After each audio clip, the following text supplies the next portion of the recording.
मेरे प्यारे बच्चों नमस्कार। तो शुरू करते हैं इस क्लास को। और इस क्लास में सेट 3 इंटरमीडिएट गणित 2018 के आगे के प्रश्नों को हल करवाएंगे।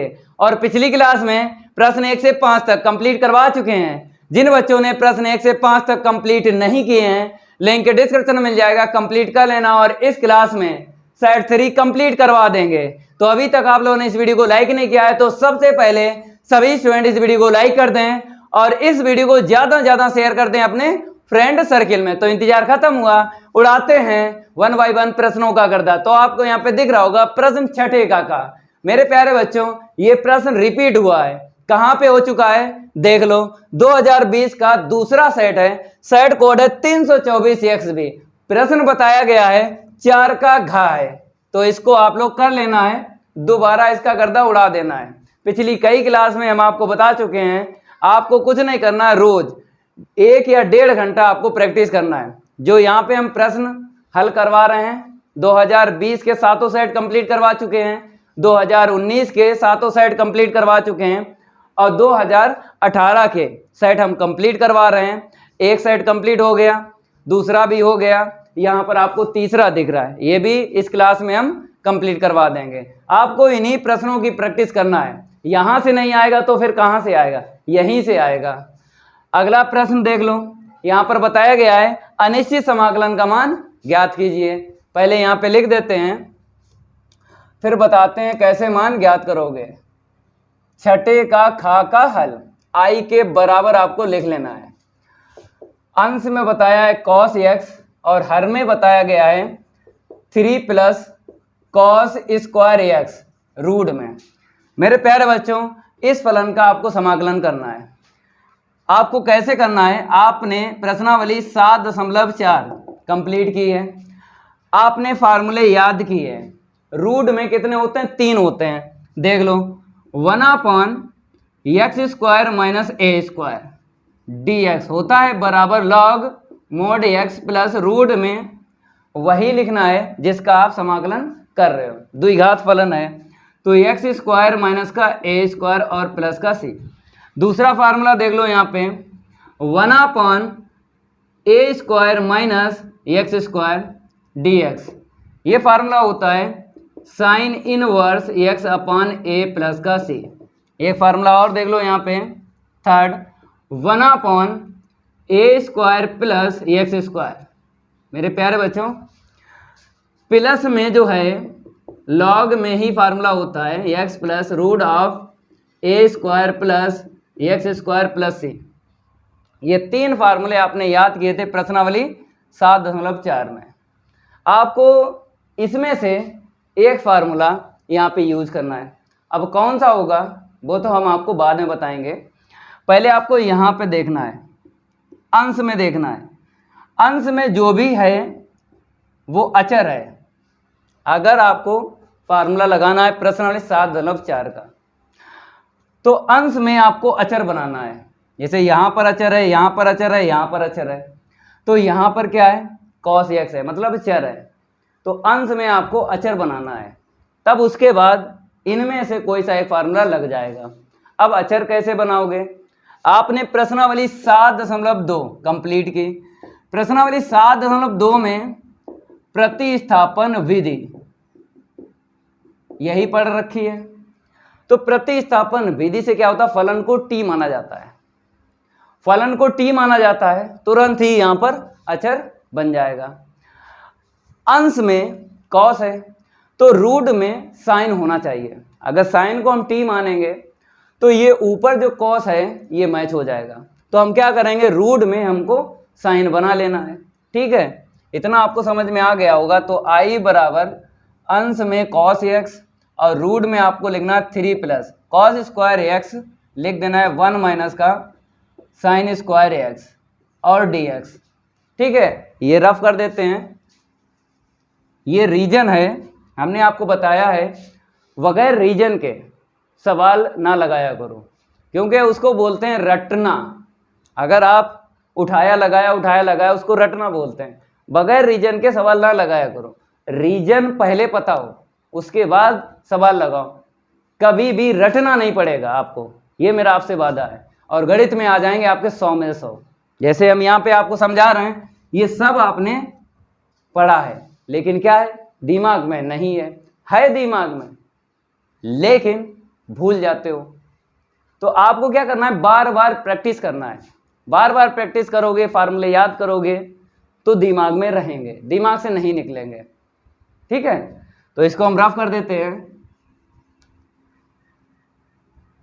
अब देखो यहां पर I बराबर अंश में cos x लिख लो, और हर में रूट में थोड़ा सरल करेंगे, 3 और 1 4 हो जाएगा, माइनस का साइन स्क्वायर एक्स। अगर आपको इसके बराबर ये नहीं आता है तो हम आपको बता देते हैं कहाँ से रखा है। साइन स्क्वायर एक्स प्लस का कॉस स्क्वायर एक्स क्या होता है, बराबर 1 होता है। ये तो फार्मूला आपको याद होगा। तो कॉस स्क्वायर एक्स का यहाँ से मान निकाल लो, साइन स्क्वायर को उस तरफ लेके जाओ तो 1 माइनस साइन स्क्वायर एक्स हो जाएगा। ठीक है, अब हम क्या करेंगे, प्रतिस्थापन विधि का यूज करेंगे। तो प्रतिस्थापन विधि से हम क्या करेंगे, साइन एक्स को टी मानेंगे, ऊपर वाला मैच हो जाएगा। तो देखो माना साइन एक्स बराबर टी, अब इसका अवकलन करेंगे, साइन का होता है कॉस, डी एक्स बराबर डी टी, ये मैच हो गया। आपको जानकारी है जब हम प्रतिस्थापन विधि यूज करते हैं तो 2 मान रखना पड़ते हैं, एक फलन को माना है उसके स्थान पर, और जो मैचिंग हुई ना उसके स्थान पर मान रखना है। इतना नोट करो, आगे बढ़ते हैं, नोट करते रहा करो। ठीक है, जल्दी जल्दी करवा देते हैं। आई बराबर, तो ऊपर रहेगा 1, क्योंकि ये चला जाएगा ना cos x dx, dt रख देंगे, यहाँ पे रख लो, तो अंश में मिल गया अचर। अब फार्मूला लग जाएगा प्रश्नावली 7/4 का, 3 फार्मूले हैं, कोई सा लग ही जाएगा। ठीक है, तो यहाँ पर कितना है, 4 है, 2 का स्क्वायर कर लो, साइन एक्स को क्या माना था, टी का स्क्वायर कर लो। अब बताओ कौन सा फार्मूला लगेगा, A square minus X square, sine inverse X upon A होता है। ठीक है, फार्मूला हम लिख देंगे। अगर आप फार्मूले भूल गए हो कोई बात नहीं है, सवाल लगाएंगे फार्मूला भी लिख देंगे। तो फार्मूला है 1/रूट में ए स्क्वायर माइनस एक्स स्क्वायर और यहाँ पे डी एक्स बराबर साइन इनवर्स एक्स अपॉन ए प्लस का सी। ये फार्मूला आपको याद होना चाहिए। ठीक है, तो आई बराबर यहाँ पर ए का मान है 2, ठीक है, और एक्स के स्थान पे टी रखना है, तो साइन इनवर्स टी अपॉन ए 2। कहने मतलब है यहाँ पर जो भी लिखा जाता है कोण में, तो घात हटा के लिखना है, घात 2 है हटा दो, टी यहाँ पे घात 2 है हटा दो, और प्लस का सी।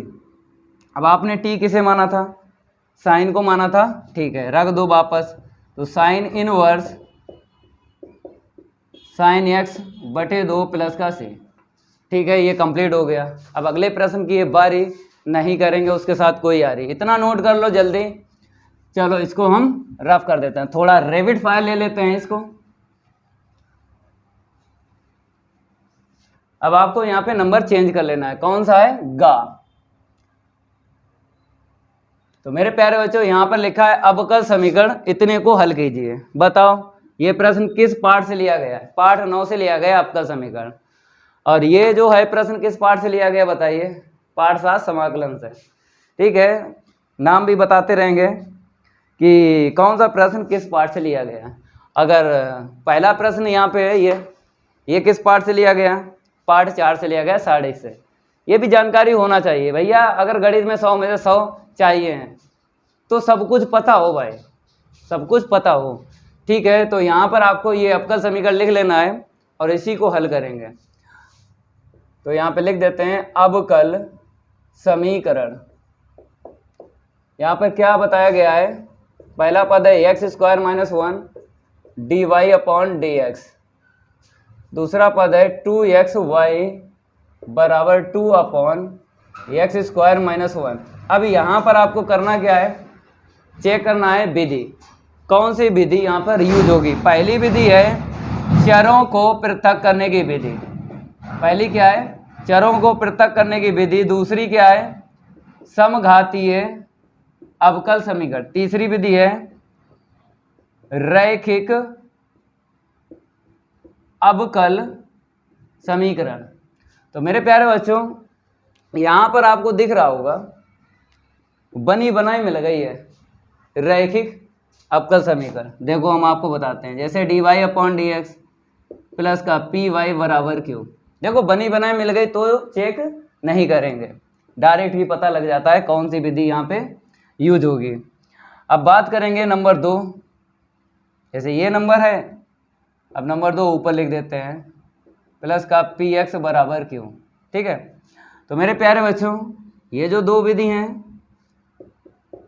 यहाँ पर यूज नहीं होंगी, क्योंकि डायरेक्ट ही हमें पता चल गया रैखिक अवकल समीकरण बना बनाया मिल गया। अब क्या होता है, अगर हम चेक करेंगे ये वाला, तो इसमें कितनी बाई हैं, 2 बाई हैं, तो आपको देख लेना है 2 बाई, मतलब या तो ये यूज होगा इसमें या तो ये होगा। तो आपको बताते हैं कैसे आपको चेक करना है। तो यहाँ पे डी के पास में बाई है तो 1 बाई हो गई, दूसरे पद में बाई है 2 बाई हो गई। अब आपको 2 बाई देखना है, यहाँ पे है 1 बाई यहाँ से मिल गई, दूसरी बाई यहाँ से मिल गई। ठीक है, तो 2 बाई हैं, तो ये वाला रैखिक अवकल समीकरण यूज होगा। देख लो, समझ लो भाई, 2 बाई आपको चाहिए, 2 बाई मिली हैं, एक डी के पास में एक पद से मिला है, तो ये यहाँ से और यहाँ से देख लो। ठीक है, और बात करेंगे इसकी, जैसे d x upon D y plus का पी एक्स बराबर क्यू। कहने मतलब है आपको अंश में ही चर देखना है, अंश में। तो चलो हम देख लेते हैं, क्योंकि व्युत्क्रम भी हो जाता है भैया, D Y upon D X है, D x upon D Y हो जाता है। तो यहाँ पर अगर चेक करेंगे इसमें 2x है, 2x देख लो, एक डी के पास में एक ही x यहाँ पे और दूसरा x होना चाहिए, तो कितने यहाँ पर x दिख रहे हैं, एक यहाँ पे दिख रहा है, एक यहाँ पे, एक यहाँ पे, मतलब 3 x दिख रहे हैं। तो ये तो यहाँ पे यूज नहीं होगा, ये वाला होगा रैखिक अवकल समीकरण। ठीक है, तो क्या होता है यहाँ पर d Y upon D x का गुणांक हमको कितना चाहिए, 1 चाहिए। यहाँ पे कितना एक्स स्क्वायर माइनस 1, तो पहले एक्स स्क्वायर माइनस 1 से आपको भाग लगाना है। तो कैसे, देखो हम आपको बताते हैं डायरेक्ट, प्लस का 2x upon x square minus 1 बराबर यहाँ पे कितना आएगा 2 अपॉन एक्स स्क्वायर माइनस 1 का होल स्क्वायर, क्योंकि जब भाग लगाएंगे इसके बटे आएगा, इसके बटे आएगा, बटे में पहले था, होल घात 1 है और सेम टू सेम है, तो घात कितनी हो गई 2। D Y upon D x का गुणांक 1 चाहिए, 1 मिल गया। अब हमें दूसरा पद चाहिए, बराबर के मेरी तरफ 2 पद चाहिए। देखो 2 पद हैं, ठीक है, आपको दिक्कत नहीं आएगी। चलो इतना नोट करो, अब आगे बढ़ते हैं। तुलना करनी है मेरे प्यारे बच्चों, क्या करना है यहाँ पे, तुलना करनी है। तुलना से पी और क्यू पता चल जाएगा। तो यहाँ पे हम लिखते हैं तुलना d Y upon D x plus का पी वाई बराबर क्यू से करने पर P और Q का मान निकाल लो। तो P बराबर आएगा यहाँ पर 2x के बटे एक्स स्क्वायर माइनस 1, Q बराबर आएगा 2 अपॉन एक्स स्क्वायर माइनस 1 का होल स्क्वायर। जब तुलना करके P और Q के मान पता चल जाते हैं, उसके बाद क्या ज्ञात करते हैं, समाकलन गुणक। ठीक है, तो यहाँ पे लिख लो समाकलन गुणक, क्या बोलते हैं इंग्लिश में, इंटीग्रल फैक्टर। तो आई यहाँ से उठा लो या फिर यहाँ से उठा लो, तो आई एफ बोलते हैं शॉर्ट में। ई की घात में आपको समाकलन करना है पी का, किसके सापेक्ष करोगे आपको बताते हैं। जैसे यहाँ पे देखो यही है रैखिक अवकल समीकरण, नीचे देखना, नीचे डी के पास में देखो चर क्या है, एक्स है। डी के पास में अगर नीचे चर एक्स है तो आपको पी का समाकलन एक्स के सापेक्ष करना है, इतनी जानकारी आपको होना चाहिए। चलो भाई P देख लो क्या है यहाँ पर 2x upon x square minus 1 D x. यहाँ पर देखो एक रूल यहाँ पर यूज होगा, मतलब प्रश्नावली 7.2 का प्रतिस्थापन विधि से आपने ये विधि कंप्लीट की थी। प्रतिस्थापन विधि से ये प्रश्नावली आपने कंप्लीट की थी। मेरे प्यारे बच्चों, आपने 2 फार्मूले याद किए होंगे, प्रतिस्थापन विधि से ही आपको बताए थे 2 फार्मूले, मतलब जो 2 फार्मूले बनाए गए थे वो हर के लिए बनाए गए थे। देखो हम आपको बताते हैं, जैसे यहाँ पर होल घात 1 है, तो होल घात 1 के लिए देख लो एफ एक्स, यही है होल घात 1 के लिए। तो कहता है नीचे वाले का अपकलन करेंगे, अगर ऊपर वाला मिलता है तो log के बाद में नीचे वाला लिखना पड़ता है। ये याद किया था, यही फार्मूला यहाँ पे यूज होगा। अगर इसका अपकलन करेंगे तो ऊपर वाला मैच हो जाएगा, मैच हो जाएगा। तो आपको पता है हम क्या करेंगे, यहाँ पे लिख देते हैं log के बाद में आपको लिख देना है नीचे वाले को। समझ में आ रहा होगा, अगर इसका अपकलन करेंगे ये मैच हो जाएगा। तो log के बाद में आपको लिख देना है नीचे वाले को मापांक में। अब यहाँ पे देखो ये आंसर शीट कितनी बताएगा, एक्स स्क्वायर माइनस 1 बताएगा। क्यों बताएगा, क्योंकि एक फार्मूला पड़ा होगा e की घात में प्लस का अगर log fx है मोड में तो बराबर क्या आता है, fx आता है। मेरे प्यारे बच्चों यहाँ पर प्लस है तो अंश में लिखना है, अगर माइनस है तो हर में लिखना है fx को। लेकिन यहाँ पे मापांक है, यहाँ पे मापांक नहीं यूज किया। क्यों, क्योंकि log रहेगा तो मापांक रहेगा, log हटेगा तो मापांक भी हट जाएगा। ठीक है, log के जितने फार्मूले आपने याद किए हैं समाकलन में सारे के सारे मापांक में हैं और आपने याद किए हैं। ठीक है, समझ में आ गया होगा। आगे बढ़ते हैं। अब हमको क्या करना है, यहाँ पे व्यापक के लिए एक फार्मूला यूज करना है। तो इतना आप लोग नोट कर लो। अब देखो यहाँ पे व्यापक हल के लिए एक फार्मूला, बताओ किस चर से फार्मूला स्टार्ट होगा। अगर समाकलन हुआ है p का x के सापेक्ष तो फार्मूला चर y से स्टार्ट होगा। इतनी जानकारी आपको होना चाहिए।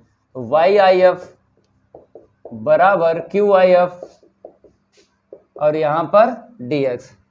YIF x स्क्वायर माइनस 1 बराबर q का मान ये देखो 2/x स्क्वायर माइनस 1 होल घात 2 गुणा IF का मान कितना है, हाँ एक्स स्क्वायर माइनस का 1 और यहाँ पे dx। चलो इतना नोट करो।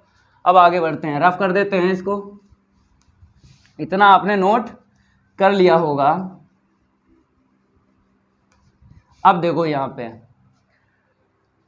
यहाँ पर इसको ऐसे ही लिखो।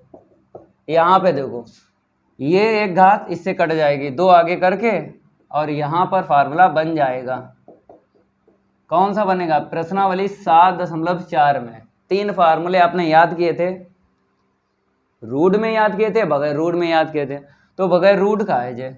चलो यहाँ पे फार्मूला भी लिख देते हैं अगर याद ना हो। जैसे एक्स स्क्वायर माइनस ए स्क्वायर dx होता है बराबर 1/2a log मोड में x माइनस ए अपॉन एक्स प्लस ए और प्लस सी। यही फार्मूला याद किया था प्रश्नावली 7.4 में। अगर फार्मूला याद ना हो तो हमने सामने लिख दिया है। ठीक है, इसको तो ऐसे ही लिखो बराबर 2। बताओ 1/2a, a का मान यहाँ से कितना मिलेगा 1 log। अब आपको क्या करना है, यहाँ पे देखो a का मान 1 है, रख दो, अपान में रख दो और प्लस का c, 2 से 2 काट दो। तो y into x square minus 1 बराबर log mode x minus 1/x plus 1 और प्लस का c। ये आंसर शीट आ गई है। इस आंसर शीट में अगर यहाँ पे आपको c दिख रहा है समाकलन नेता, बोलते हैं स्वयं। अगर स्वयं है तो ये आंसर शीट निकली है व्यापक हल में। अगर यहाँ पर शर्त दिया जाता, मतलब इस अवकल समीकरण के सामने या आगे अगर आपको शर्त मिल जाती तब हम c का मान निकालते हैं, c का मान निकाल के इसी में रखते तो बोलते विशिष्ट हल। इतनी जानकारी आपको होना चाहिए। ये कंप्लीट हो गया। अब इसको हम रफ कर देते हैं। अब अगला प्रश्न देख लो।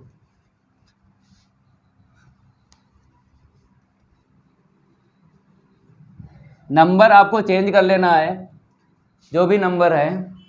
अगला है घा। ठीक है, चलो ये रहा। यहाँ पर बोला है अनिश्चित समाकलन का मान ज्ञात कीजिए। बताते हैं भाई, आई के बराबर पहले लिख लो 1/4 cos x माइनस का 1 और यहाँ पे dx। हमने क्या बताया था, बगैर रीजन के आपको सवाल नहीं लगाना है। तो रीजन बताते हैं आपको। तो प्रकार ध्यान रखना मेरे प्यारे बच्चों, प्रकार जैसे 1/a sin x प्लस का v cos x, ठीक है ना। प्रकार ध्यान रखना जी, हम बता रहे हैं 1/a ए साइन एक्स प्लस का 1, देखो प्लस हो सकता है माइनस हो सकता है, ठीक है, प्लस हो सकता है माइनस हो सकता है। अब यहाँ पे आ जाओ नंबर 3, 1/a प्लस हो सकता और माइनस हो सकता dx। तो ये प्रकार है, देखो साइन यहाँ पर भी हो सकता है बाद वाला पद, ठीक है। देखो हम आपको बताते हैं, जैसे इसी को लिखते हैं 1/a plus minus v sine x, समझ रहे हो।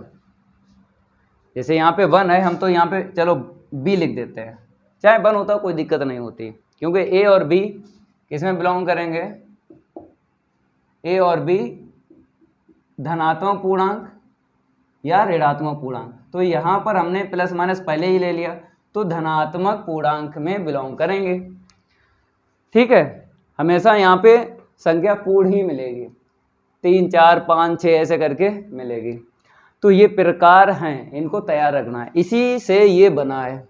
तो मेरे प्यारे बच्चों, आपको कहीं ये दिख जाते हैं तो क्या करना पड़ता है, देखो साइन x का फार्मूला टेन के पदों में लगाना है, 2 tan x/2 अपान में होता है 1 प्लस का tan स्क्वायर x/2। अब कॉस का देख लो, कॉस x होता है 1 माइनस का tan स्क्वायर x/2 अपान में 1 प्लस का tan स्क्वायर x/2।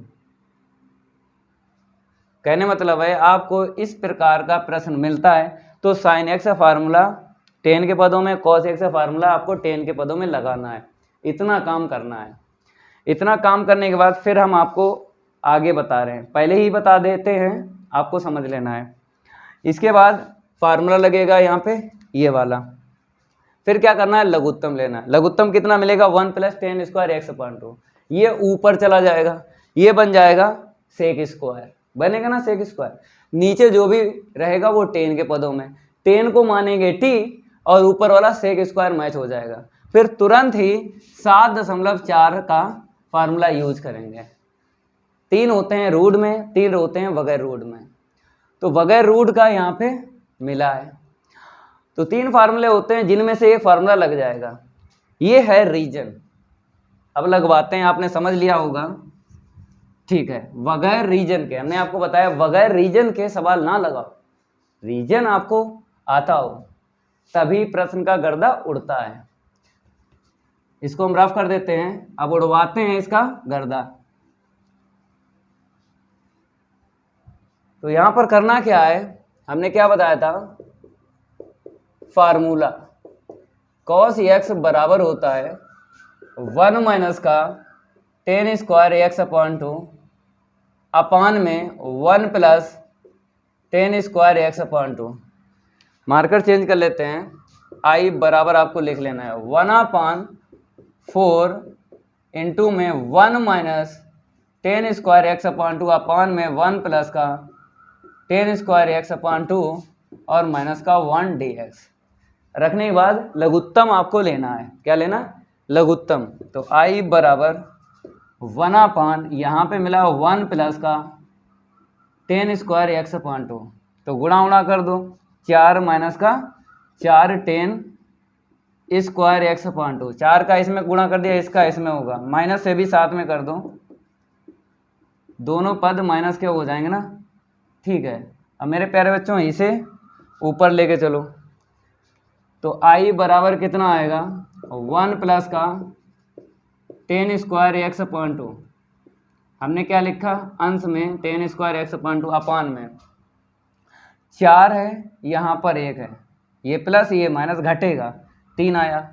अब देखो माइनस का 4 tan स्क्वायर x/2 माइनस का tan स्क्वायर x/2 कितना हो गया, 5 tan स्क्वायर x/2 और dx।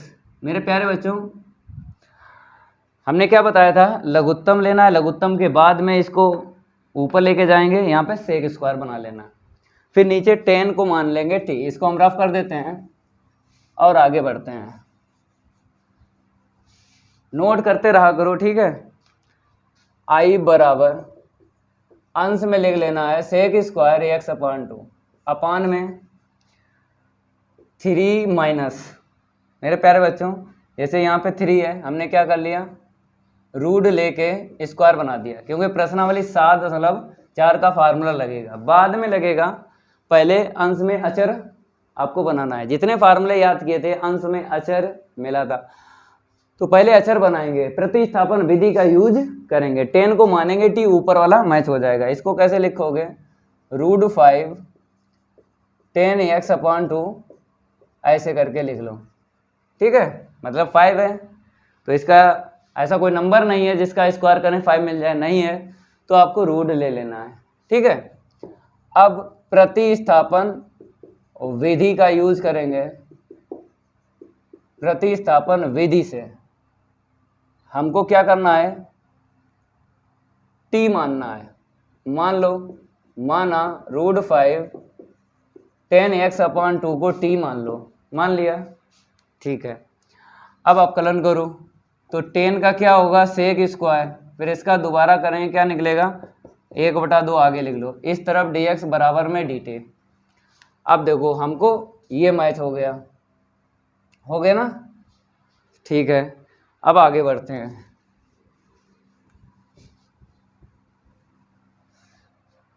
यहाँ पर जो भी एक्स्ट्रा है किसको देना है, dt को। मेरे पास केवल सेक स्क्वायर x/2 है, तो जितना है उतना इस तरफ रखेंगे, और एक्स्ट्रा जो है किसको देंगे, बराबर में जो है उसको देना है। तो 2/√5 मिल जाएगा, 2/√5 और dt। समझ रहे हो, 2 का क्रॉस इंटू किया, √5 नीचे ले लिया। जब प्रतिस्थापन विधि का यूज होता है तो दो मान रखना पड़ते हैं, एक जो माना है, एक जो मैचिंग हुई है, ठीक है। चलो भाई, दो मान रखो, तो i बराबर, ऊपर मिलेगा अचर, नीचे √3 का स्क्वायर और माइनस का t का स्क्वायर। इसके स्थान पे रखना है 2/√5 और dt, रख लिया ना। अब इसको आगे लिख लेना है, इसको आगे लिख लेना है। ये इंटू में अचर है ना, इंटू में अगर अचर है आगे लिख लो, ठीक है। यहाँ पर लगेगा फार्मूला। चलो भाई, कौन सा फार्मूला लगेगा हम आपको बताएंगे। पहले इसको हम रफ कर देते हैं, नोट कर लो, इतना नोट कर लो जल्दी, ठीक है। अब देखो यहाँ पे लिख देते हैं, जैसे 1/, अचर पहले है और चर बाद में है, होता है 1/2 ए लॉग, मोड में a + x अपान में a - x और प्लस a। ये फार्मूला है प्रश्नावली 7.4 का। चलो भाई लगा लो, तो i बराबर 2/√5, ठीक है। यहाँ पर 1/2a, a का मान क्या है, घात हटा के लिखना है, मतलब a का मान घात हटा के लिखना है, लॉग, अब यहाँ पर a और x मतलब घात हटा के लिखना है, तो √3 प्लस का t अपान √3 माइनस का t और प्लस का c। t का मान क्या माना था, t का मान वापस रखना है, क्योंकि प्रश्न चर x में है, तो आंसर शीट भी चर x में लाना है। तो वापस रखना है t का मान, किसे माना था, √5 10x/2 को t माना था, ठीक है। इसको हम रफ कर देते हैं, इतना आपको नोट कर लेना है। तो i बराबर, आपको यहाँ पे दिख रहा होगा, ये कट गया ना, 1/√5 √3, तो हम क्या करेंगे, ऐसे लिखेंगे, ठीक है। एक ही रूट में कर लिया, क्योंकि घातें समान हैं, तो घात के अंदर आपको गुणा कर लेना है। √3 प्लस का √5 10x/2 अपान में √3 माइनस का √5 10x/2 और प्लस का c, ठीक है। थोड़ा और हल करेंगे, आंसर शीट आ जाएगी। चलो आगे बढ़ते हैं।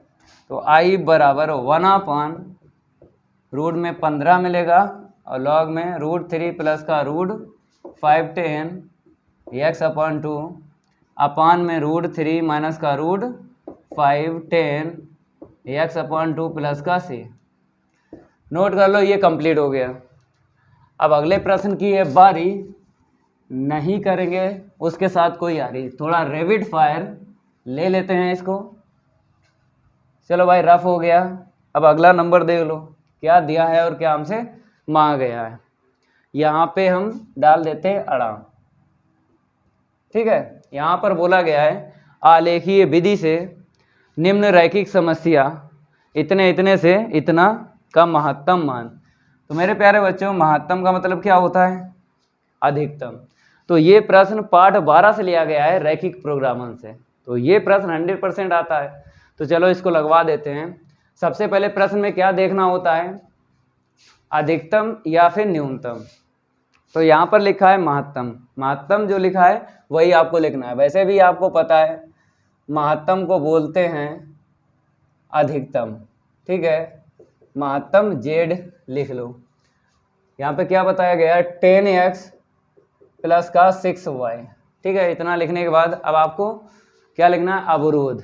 अवरोध बोलते हैं, अस्मिकाएं बोलते हैं, व्यवरोध बोलते हैं, ये इनको बोलते हैं। ठीक है, यहाँ पर बताया नहीं गया तो अवरोध लिख लो।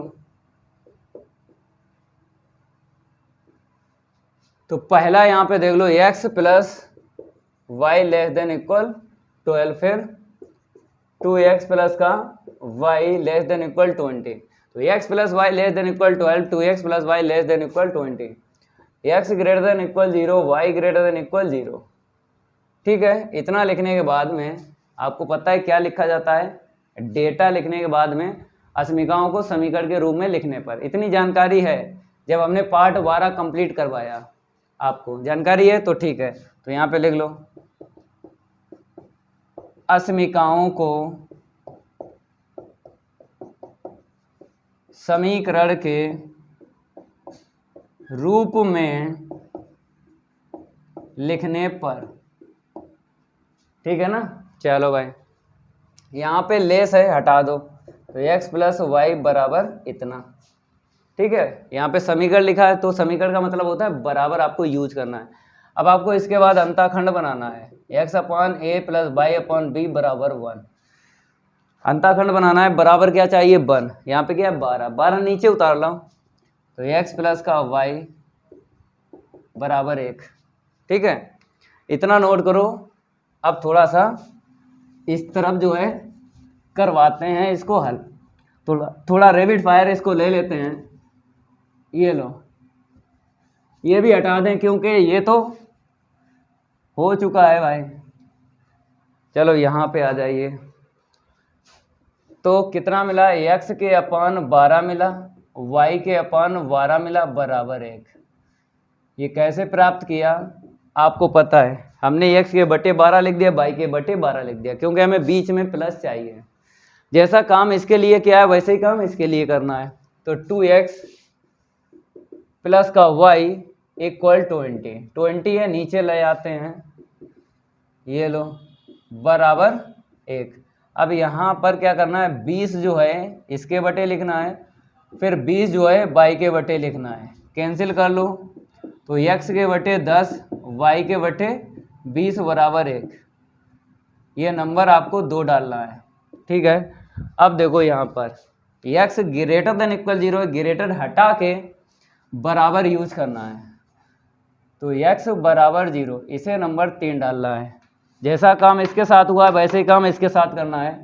y बराबर 0, अब इसे नंबर 4 डालना है। फिर इसके बाद क्या करते हैं? पुट z बराबर 0। अब z देख लो यहाँ पर 10x प्लस का 6y बराबर 0। तो 10x बराबर यहाँ से क्या निकलेगा? बिंदु। इसका अंताखंड नहीं बनेगा क्योंकि 1 2 3 पद हैं, 3 पद में अंताखंड बन जाता है, लेकिन अचर पद 0 ना हो। जैसे यहाँ पर देखो 1 2 3 पद हैं, तो 3 पद है, अंताखंड बना लिया, लेकिन यहाँ पे 0 नहीं था।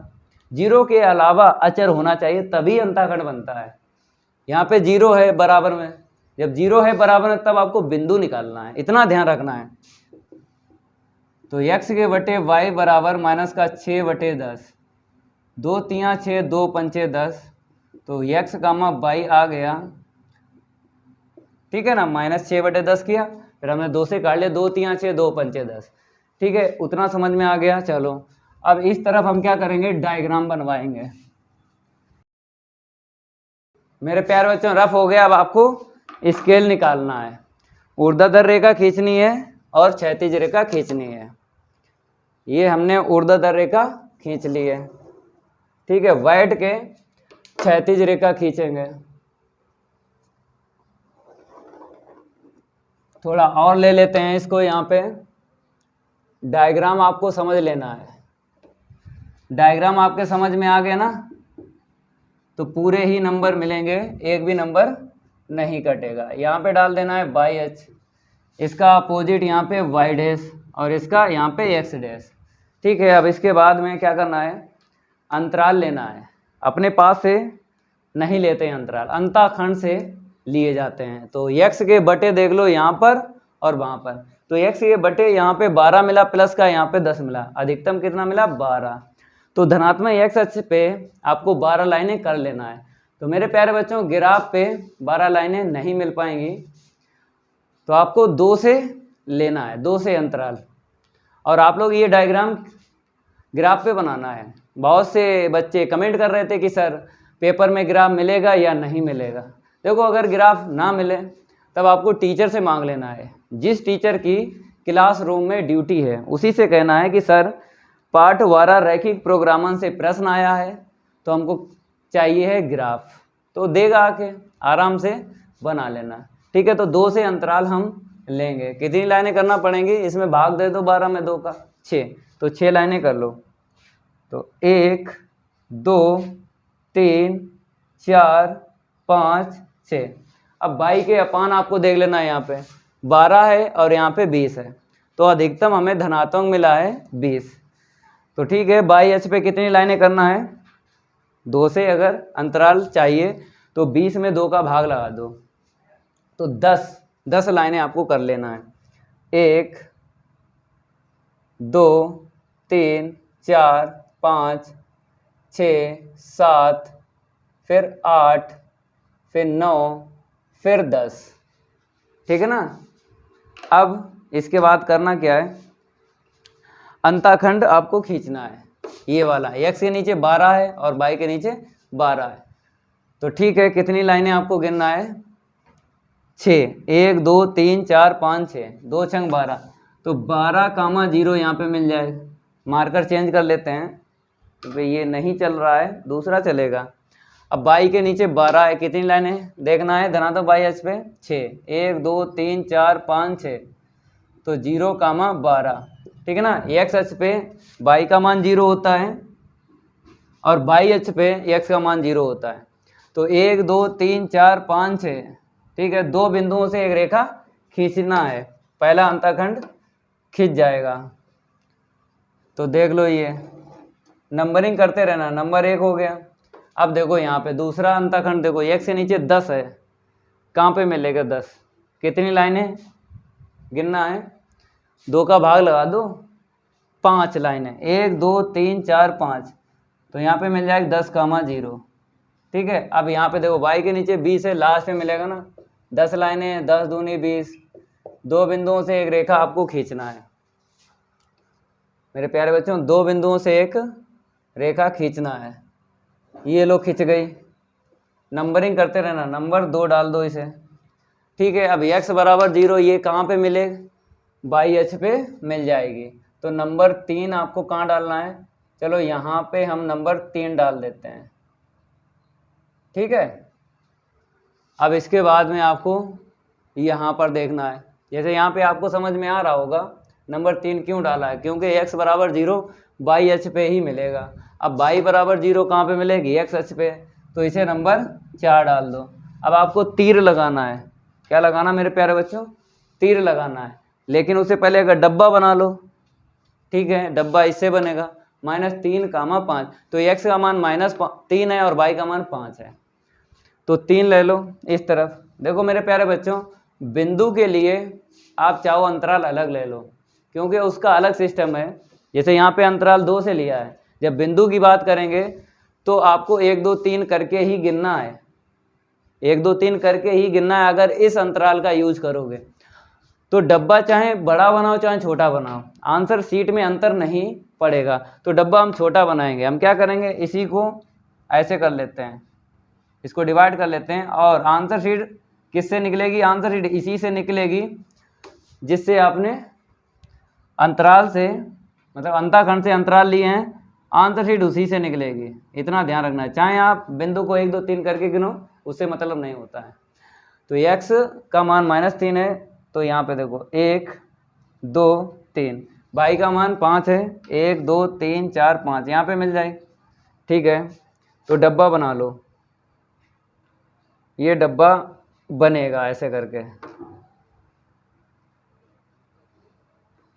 तो मेरे प्यारे बच्चों यहाँ पर -3, 5 है, तो -3, 5, और ये रेखा जो है z बराबर 0 की आपको खींचना है। ये लो z बराबर 0। अब आपको तीर लगाना है। देखो मेरे प्यारे बच्चों, कैसे तीर लगाओगे हम आपको बताते हैं। ये अंतःखंड किसका है? इसका है। तो यहाँ पे अस्मिका देखना है, लेस देन इक्वल है, तो लेस देन इक्वल पे अंदर तीर लगाए जाते हैं, मतलब मूल बिंदु की तरफ हम तीर की दिशा रखेंगे, तो बोलते हैं अंदर तीर। तो पहली रेखा के अंदर तीर लगाओ, चाहे तीर छोटे छोटे लगाओ चाहे बड़े बड़े लगाओ, चाहे पास पास लगाओ चाहे दूर दूर लगाओ, कोई दिक्कत नहीं है। अब दूसरा जो अंतःखंड बनाया था वो किससे बनाया था? इससे बनाया था। तो यहाँ पर भी लेस देन इक्वल है, तो लेस देन इक्वल पे अंदर तीर आपको लगाना है, नंबर 2 के अंदर ही तीर लगा लो। कहने मतलब है मूल बिंदु की तरफ तीर की आपको दिशा देनी है, तो बोलते हैं अंदर तीर। अगर यहाँ पे ग्रेटर देन इक्वल होता तो बाहर तीर लगाते हैं, मतलब मूल बिंदु के अपोजिट लगाते हैं। ट्रिक केवल किसके लिए है? उसी अवरोध के लिए जिसका अंतःखंड है। अब x ग्रेटर देन इक्वल 0, मतलब ये देखो, ये x ग्रेटर देन इक्वल 0 से ये आपने बनाया था, तो इसके तीर फिक्स हैं। जब हमने पार्ट 12 रैखिक प्रोग्रामन कंप्लीट करवाया तो हमने आपको बताया था। इसके लिए ट्रिक नहीं है, इसके लिए आपको समझना है x का मान 0 या 0 से बड़ा लेना है। किस तरफ लेना है? इस तरफ लेना है, तो इसके नंबर 3 के इसी तरफ लगा लो तीर। ठीक है, तो मेरे प्यारे बच्चों हमने ये तीर लगा लिए। अब यहाँ पे देखो y ग्रेटर देन इक्वल 0 है, y का मान आपको लेना है 0 या 0 से बड़ा, तो ऊपर ही आपको लेना है, तो ये लो ऊपर ही लेना है, ले लो। ठीक है, अब इसके बाद में आपको देखना है कहाँ पे छायांकित होगा, जहाँ पे सारे के सारे तीर मिल जाते हैं वहीं पे छायांकित होगा। तो इस रेखा के यहाँ पे मिल गए, सारे के सारे यहाँ पे मिल गए। ये मेरे प्यारे बच्चों पहला तरीका है। अब दूसरा तरीका आपको हम बताएंगे, पहले इसको हम बनवा देते हैं फिर आपको बता रहा है। मेरे प्यारे बच्चों दूसरा तरीका ये है, देख लो यहाँ पे, जैसे आपके पास 2-3 पटरी हों तो यहाँ पर आपको रख लेना है। इस रेखा ने क्या बोला? मेरे पीछे छायांकित नहीं होगा, आगे होगा, तो यहाँ से कटिंग देख लो, कटिंग रेखा की। इसने बोला पीछे नहीं होगा, आगे होगा, और इसने क्या बोल दिया? ये नंबर 3 रेखा ने पीछे नहीं होगा, आगे होगा, और पटरी यहाँ पे रखना है, यहाँ पे रखना है, तो बोलेगा नीचे नहीं होगा, ऊपर होगा। तो ये आपको सीखना है। तो मेरे प्यारे बच्चों एक बिंदु हमको ये मिला है, देख लो थोड़ा डार्क कर लेते हैं। ठीक है, एक बिंदु ये है, एक बिंदु ये है, क्यों? छायांकित के बाद में आपको क्या करना होता है? बिंदु ढूंढना है। ठीक है, तो बिंदु एक ही मिलेगा, लेकिन छायांकित के आसपास आपको बिंदु देखना कितने हैं, छायांकित के आसपास ही देखना है, 1 2 3। देखो मूल बिंदु तो लेते नहीं हैं, मूल बिंदु नहीं लेते हैं, चाहे अधिकतम लिखा हो चाहे न्यूनतम लिखा।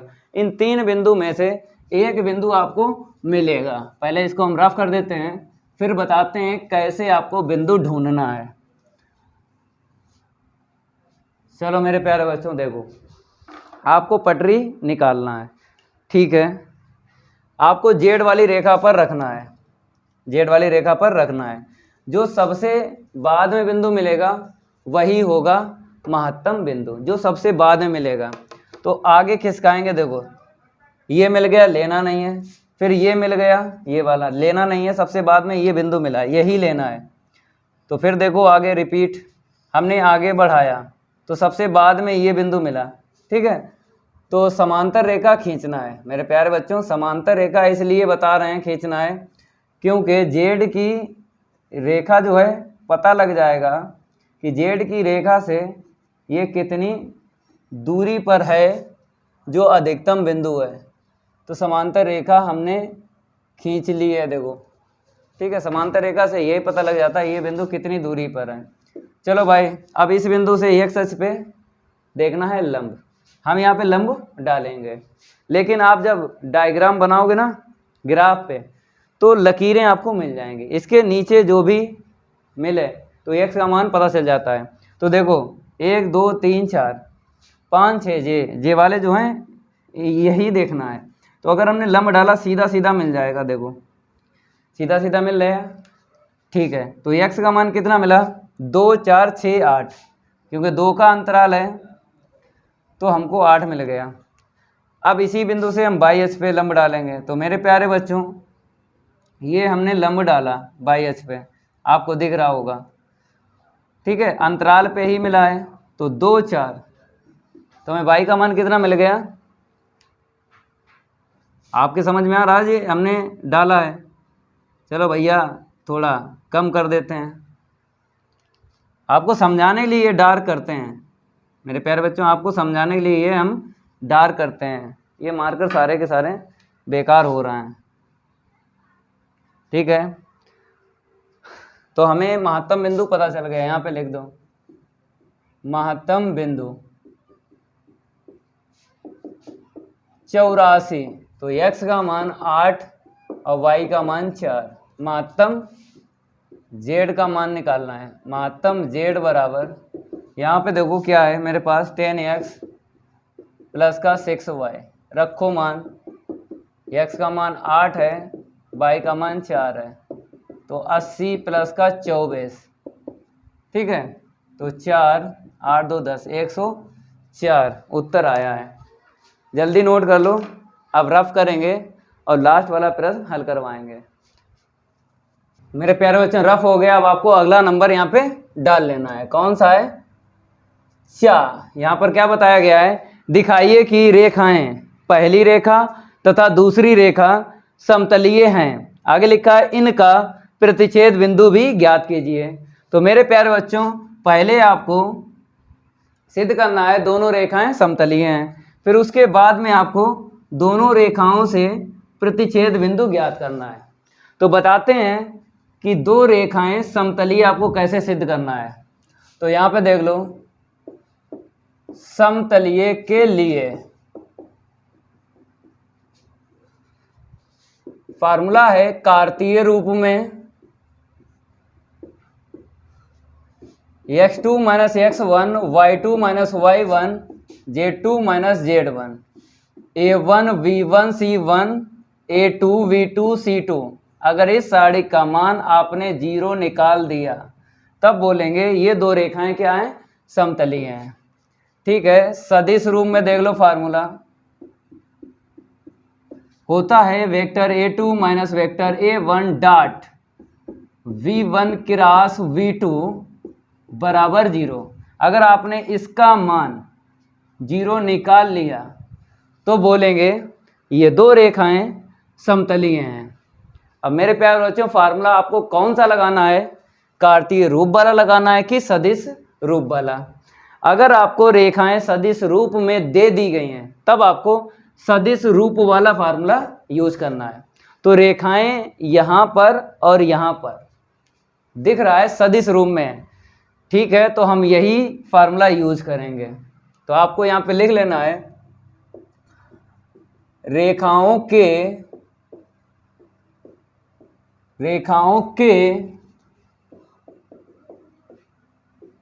सदिश रूप में समीकरण, ठीक है। वेक्टर r बराबर पहली रेखा आपको लिखना है और दूसरी रेखा, यहाँ पे देख लो दिक अनुपात से लिखना है, जल्दी सदिश लिख जाता है। 123 से आपको लिखना है, तो 123, फिर उसके बाद में प्लस का लेमडा, यहाँ पे देख लो 234, तो 234 से लिख लेना है आपको सदिश। अब दूसरी रेखा आपको लिखना है, यहाँ पे देखो 234 से मिल जाएगा सदिश, फिर इसके बाद प्लस का क्या है, म्यू। चलो देख लो यहाँ पे 344, मेरे प्यारे बच्चों यहाँ पर 5 कर लो, थोड़ा मिस प्रिंट है, ठीक है, 345 होगा।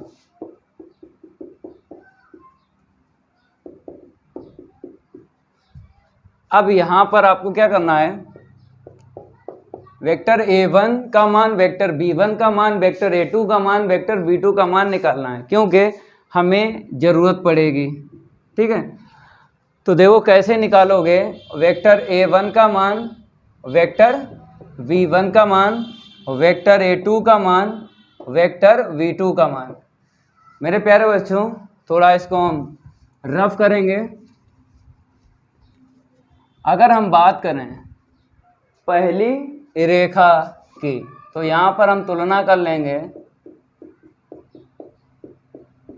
पहली रेखा की इससे तुलना करेंगे तो वेक्टर A1 ये रहा 123, ये रहा वेक्टर V2 234। अब दूसरी रेखा की तुलना करो, वेक्टर A2 प्लस का लैम्डा वेक्टर V2। ठीक है, तो यहाँ से आपको A2 का सदिश मिल जाएगा 234, वेक्टर V2 का सदिश यहाँ से मिल जाएगा 345। ठीक है, अब आपको निकालना है vector A2 minus vector A1 का मान, क्योंकि हमें ज़रूरत पड़ेगी ना इसकी। ठीक है, डायरेक्ट घटा लो, तो 2 में से 1 गया 1 मिलेगा, 3 में से 2 गया 1 मिलेगा, 4 में 3 गया 1 मिलेगा। ठीक है, अब B1 क्रॉस V2 का मान निकालना है तो टेबल बनेगी। चलो भाई, V1 के दिक् अनुपात यहाँ से देख लो 234, वेक्टर V2 के दिक् अनुपात 345। ठीक है, अब आपको प्रसार करना है। जिस पंक्ति में आपको आई कैप जे कैप दिख जाए या जिस स्तंभ में दिख जाए उसी के सापेक्ष आपको प्रसार करना है। तो हमको R1 में दिख रहा है आई कैप जे कैप के कैप, तो R1 के सापेक्ष ही प्रसार करना है। तो यहाँ पे लिखना पड़ेगा R1 के सापेक्ष प्रसार करने पर। चलो भैया प्रसार करेंगे, इसको हम रफ कर देते हैं। यहाँ पर देख लो थोड़ा सा, vector V1 cross vector V2 बराबर आई कैप उठा लो, इसकी पंक्ति इसका स्तंभ छुपा लो, ये गया 5 3 15 माइनस का 16, 15 माइनस का 16। समझ में आ रहा होगा। देखो इसकी पंक्ति इसका स्तंभ छुप गया, 5 चौको 20 4 चौको 16, माइनस का जे कैप उठा लो, इसकी पंक्ति इसका स्तंभ छुपा लो, 5 दूनी 10 और माइनस का 12। फिर एक बार देख लो, 5 दूनी 10 3 चौक 12। फिर आपको के कैप उठा लेना है, के कैप की पंक्ति के कैप का स्तंभ छुपा लो, 4 दूनी 8 और माइनस का 9। यहाँ से कितना मिला, आई कैप मिला, यहाँ से प्लस का हो जाएगा ना 2 जे कैप, यहाँ से कितना मिलेगा माइनस का के कैप। देखो 1 मिला लेकिन माइनस का मिलेगा। ठीक है, यहाँ से माइनस का मिला, माइनस माइनस प्लस हो गया 2 जे कैप, यहाँ पे -1 मिलेगा तो प्लस माइनस माइनस, तो vector B1 cross vector B2 का सदिश निकाल दिया। ठीक है, अब आंसर शीट हमें 0 निकालना है, इसको हम रफ कर देते हैं। इसको क्या कर देते हैं, रफ। यहाँ से लो, नोट करते रहा करो। ठीक है, इतना समय नहीं है कि अलग से नोट करवाएं। चलो अब यहाँ पे फिर आपको नाव लिखना है, नाव के बाद कामा लगाना है। क्या लेके चलना है, A2 वेक्टर माइनस का A1, फिर dot vector V1 cross vector V2। ठीक है, मान रखो, सदिश आपको यहाँ से रखना है, आई कैप जे कैप प्लस का के कैप। चलो vector V1 cross vector V2 का सदिश देख लो। ठीक है, अब आपको अदिश गुणन करना है। पहला पद -1 देगा, दूसरा पद +2 देगा, तीसरा पद -1 देगा, तो 0 आ गया ना, 2 प्लस का 2 माइनस का। अब आपको यहाँ पे लिख देना है इम्प्लाई दैट करके, इसको हम रफ कर देते हैं। रेखाएं परस्पर समतलीय हैं। रेखाएं परस्पर क्या है, समतलीय हैं। अब सेकंड पार्ट देखो, सेकंड पार्ट में हमें क्या करना है, प्रतिच्छेद बिंदु निकालना है। तो भैया मेरे R के बराबर ये भी है और ये भी R के बराबर है, तो दोनों बराबर कर दो। लेम्डा या म्यू किसी एक का मान निकालो। अगर आपने लेम्डा का मान निकाला तो पहली रेखा में रख लेना है, प्रतिच्छेद बिंदु निकल आएंगे। अगर आपने म्यू का मान निकाला तो दूसरी रेखा में रख लेना है, तो प्रतिच्छेद बिंदु निकल आएगा। ठीक है, तो हम बराबर कर देंगे दोनों को। 100 कितना है 123, 123 से सदिश लिख लो प्लस का लेमडा 123 से लिख लिया 234, 234 अब बराबर कर देना है दूसरी वाली रेखा 234, ठीक है, और प्लस का म्यू फिर कितना है 345, यहाँ पे क्या लिखना 345, ठीक है। अब आपको क्या करना है बराबर के मेरी तरफ बराबर के उस तरफ आई कैप जे कैप के कैप एक एक बार लिखना है। इसको हम रफ कर देते हैं। आपको क्या करना है बराबर के मेरी तरफ आई कैप जे कैप के कैप और बराबर के उस तरफ आई कैप जे कैप के कैप एक एक बार लिखना है। फिर उसके बाद हम गुणांकों की तुलना कर लेंगे, ठीक है। तो यहाँ पर आपको आई कैप कॉमन ले लेना है, फिर जे कैप फिर के कैप कॉमन ले लेना है। बराबर में भी ऐसे ही करना, आई कैप जे कैप फिर के कैप। देखो यहाँ से 1 मिला, यहाँ से 2 लेमडा मिला, तो 1 प्लस का 2 लेमडा, यहाँ से 2 मिला, यहाँ से 3 लेमडा, 2 प्लस का 3 लेमडा, ठीक है। यहाँ से 3, यहाँ से 4 लेमडा, 3 प्लस का 4 लेमडा, ठीक है। अब यहाँ से देखो 2, यहाँ से 3 म्यू, 2 प्लस का 3 म्यू, यहाँ से 3, यहाँ से 4 म्यू, तो 3 प्लस का 4 म्यू, यहाँ से 4, यहाँ से 5, 4 प्लस का 5 म्यू। अब गुणांक यहाँ पे ले लो, गुणांक आई कैप जे कैप बा के कैप की तुलना से यहाँ से कितना मिला 1 प्लस का 2 लेमडा बराबर यहाँ पे 2 प्लस का 3 म्यू। समीकरण बना लो, तो 2 लेमडा माइनस का 3 म्यू बराबर 1। समीकरण बन गया ना, 1 डाल लो। फिर यहाँ से कर लो 2 प्लस का 3 लेमडा बराबर 3 प्लस का 4 म्यू, तो 3 लेमडा माइनस का 4 म्यू बराबर 1। समीकरण नंबर 2 डाल लो। यहाँ से 3 प्लस का 4 लेमडा बराबर यहाँ से 4 प्लस का 5 म्यू, तो इस तरफ लाएंगे ना म्यू को बराबर 1। समीकरण नंबर 3 मिला। को समीकरण 1 2 3, 3 समीकरणों में आपको क्या करना है 2 समीकरण हल करना है, जिनमें से लेमडा या म्यू का मान निकाल लो। लेमडा का मान निकालेंगे तो रेखा 1 में रख देंगे, प्रतिच्छेद बिंदु निकल आएगा। अगर आपने म्यू का मान निकाला तो रेखा 2 में रख लेना, प्रतिच्छेद बिंदु निकल आएगा। इसको हम रफ कर देते हैं।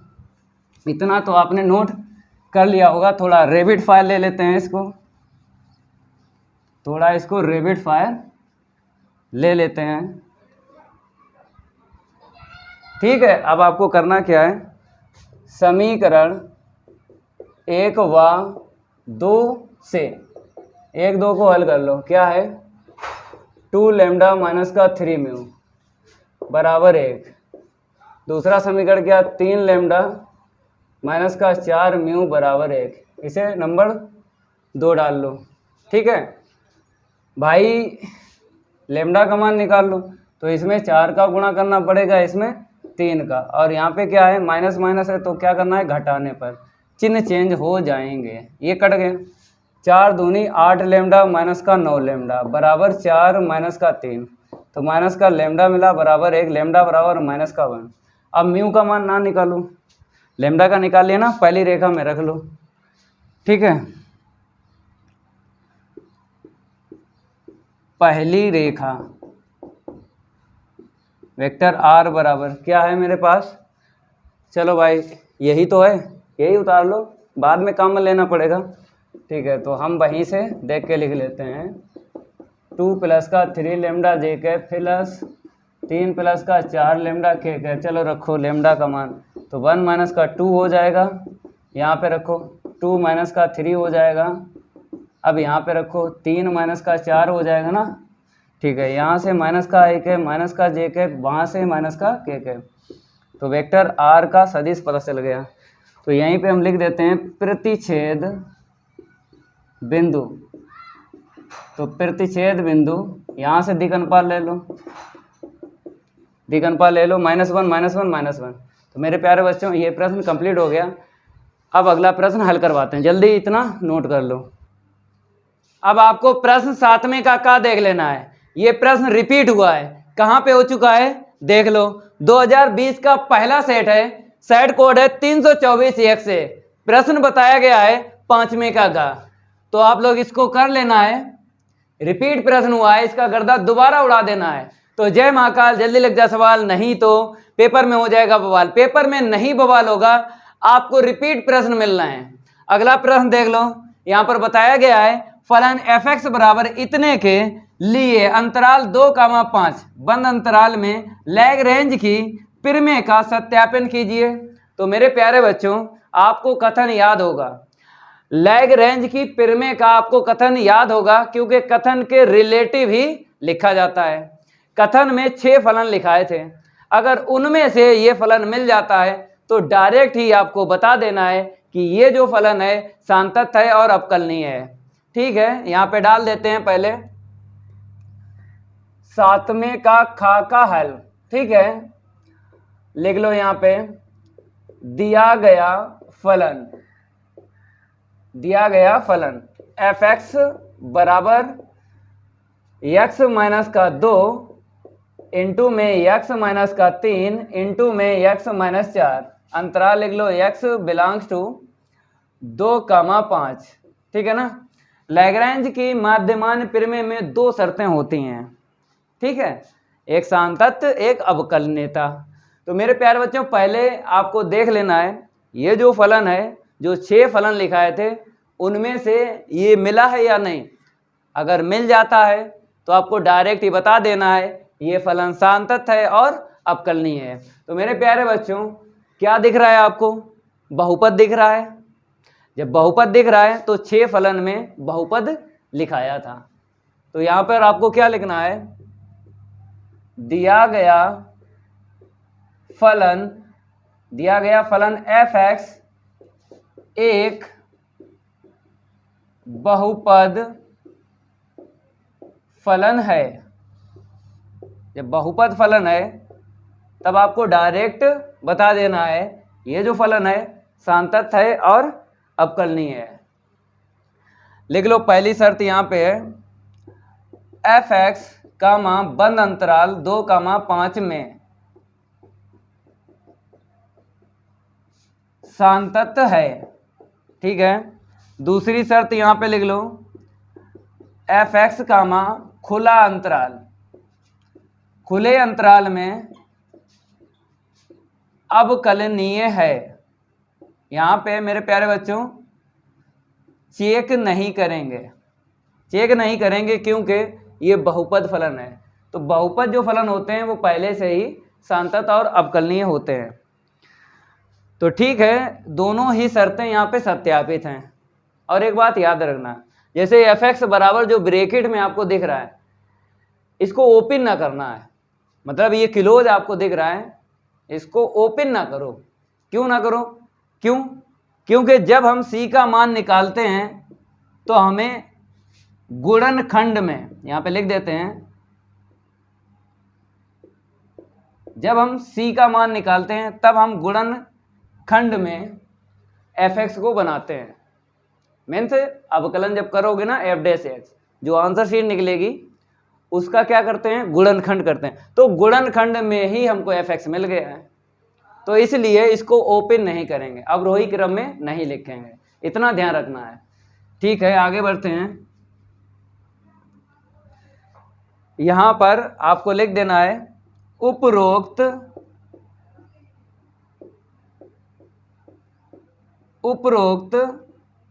शर्तों में जो यहां पे लिखा है वही लिखना है। लैग्रेंज की प्रमेय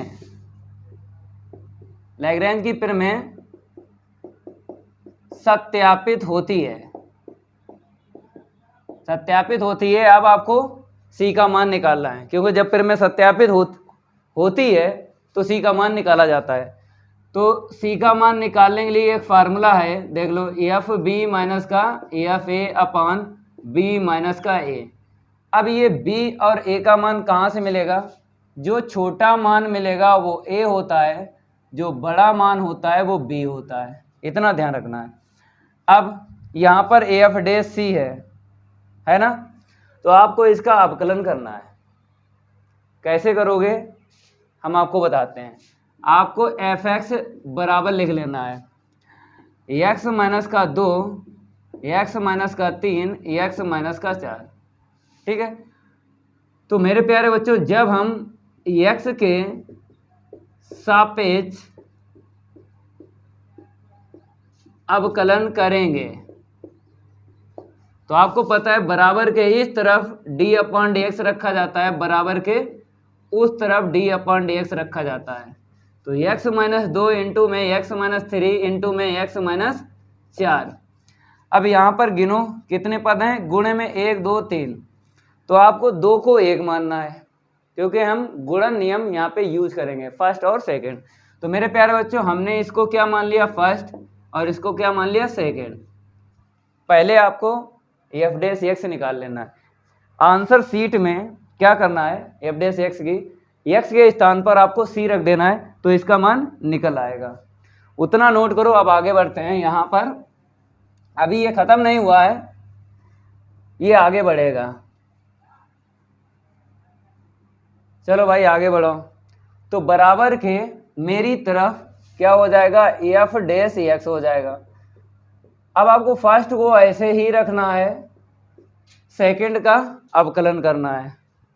तो क्या होगा 1 माइनस 0 प्लस सेकेंड को ऐसे ही रखना है और फर्स्ट का अवकलन d अपॉन डी एक्स। इसको हम रफ कर देते हैं क्योंकि ये हो ही चुका है।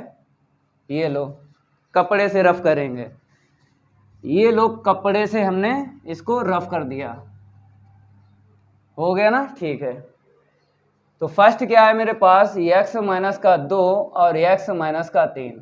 फिर आपको यहाँ पे दोबारा लगाना है फर्स्ट और सेकंड। ठीक है, तो यहाँ पर x माइनस 2 और x माइनस 3। ठीक है, इतना ही मिलेगा।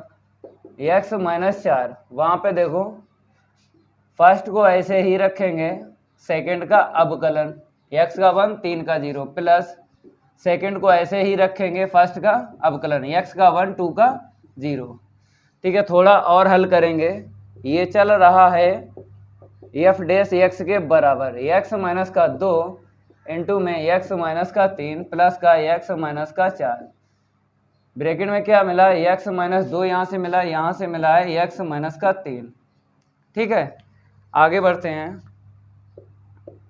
एफ डैश एक्स बराबर x माइनस का 2, x माइनस का 3 प्लस x माइनस 4, यहाँ से कितना मिला 2x माइनस का 5। ठीक है, अब आपको क्या करना है, यहाँ से कुछ कॉमन मिला है, कॉमन तो मिला नहीं है। ठीक है, इसको हम रफ कर देते हैं। अब आगे बढ़ते हैं। आप लोग इतना नोट कर लो, इसको भी हम रफ कर देते हैं। ठीक है ना, चलो ये रफ हो गया। अब देखो, अब आपको गुणा कर लेना है।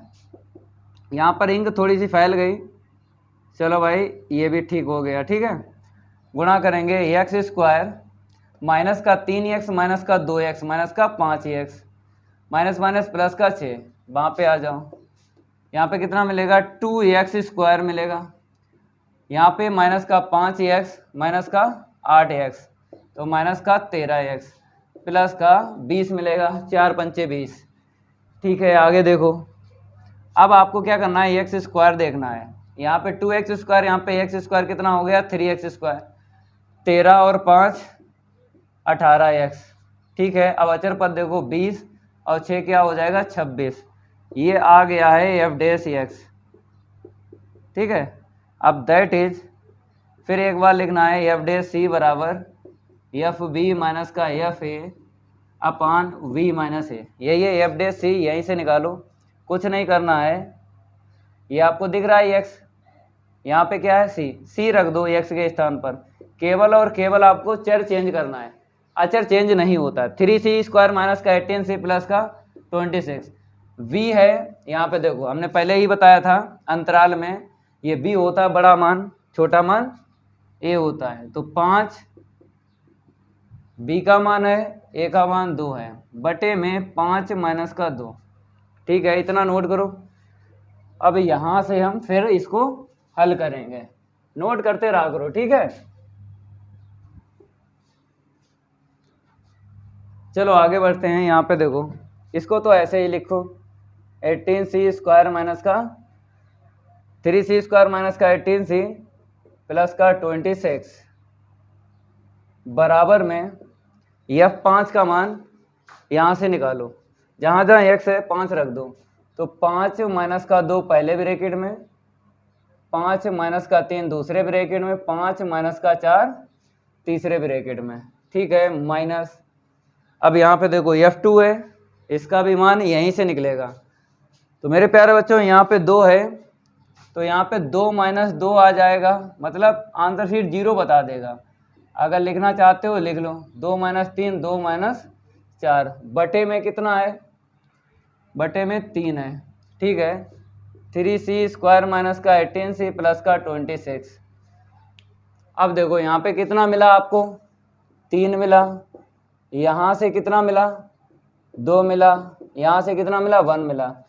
ये 0 बना देगा पूरे पद को, ठीक है। इतना नोट करो, आगे बढ़ते हैं। अभी ये ख़त्म नहीं हुआ है, नोट करते रहा करो, ठीक है। इतना समय नहीं होता है कि अलग से आपको नोट करवाएं। चलो भाई यहाँ पे देखो, 3c² माइनस का 18c प्लस का 26 इक्वल 0, इक्वल ये 0 है, हटा दो, 3 गुणे 2 बटे 3, यही बचा। 3 से 3 काटो, 2 को इस तरफ भेजेंगे।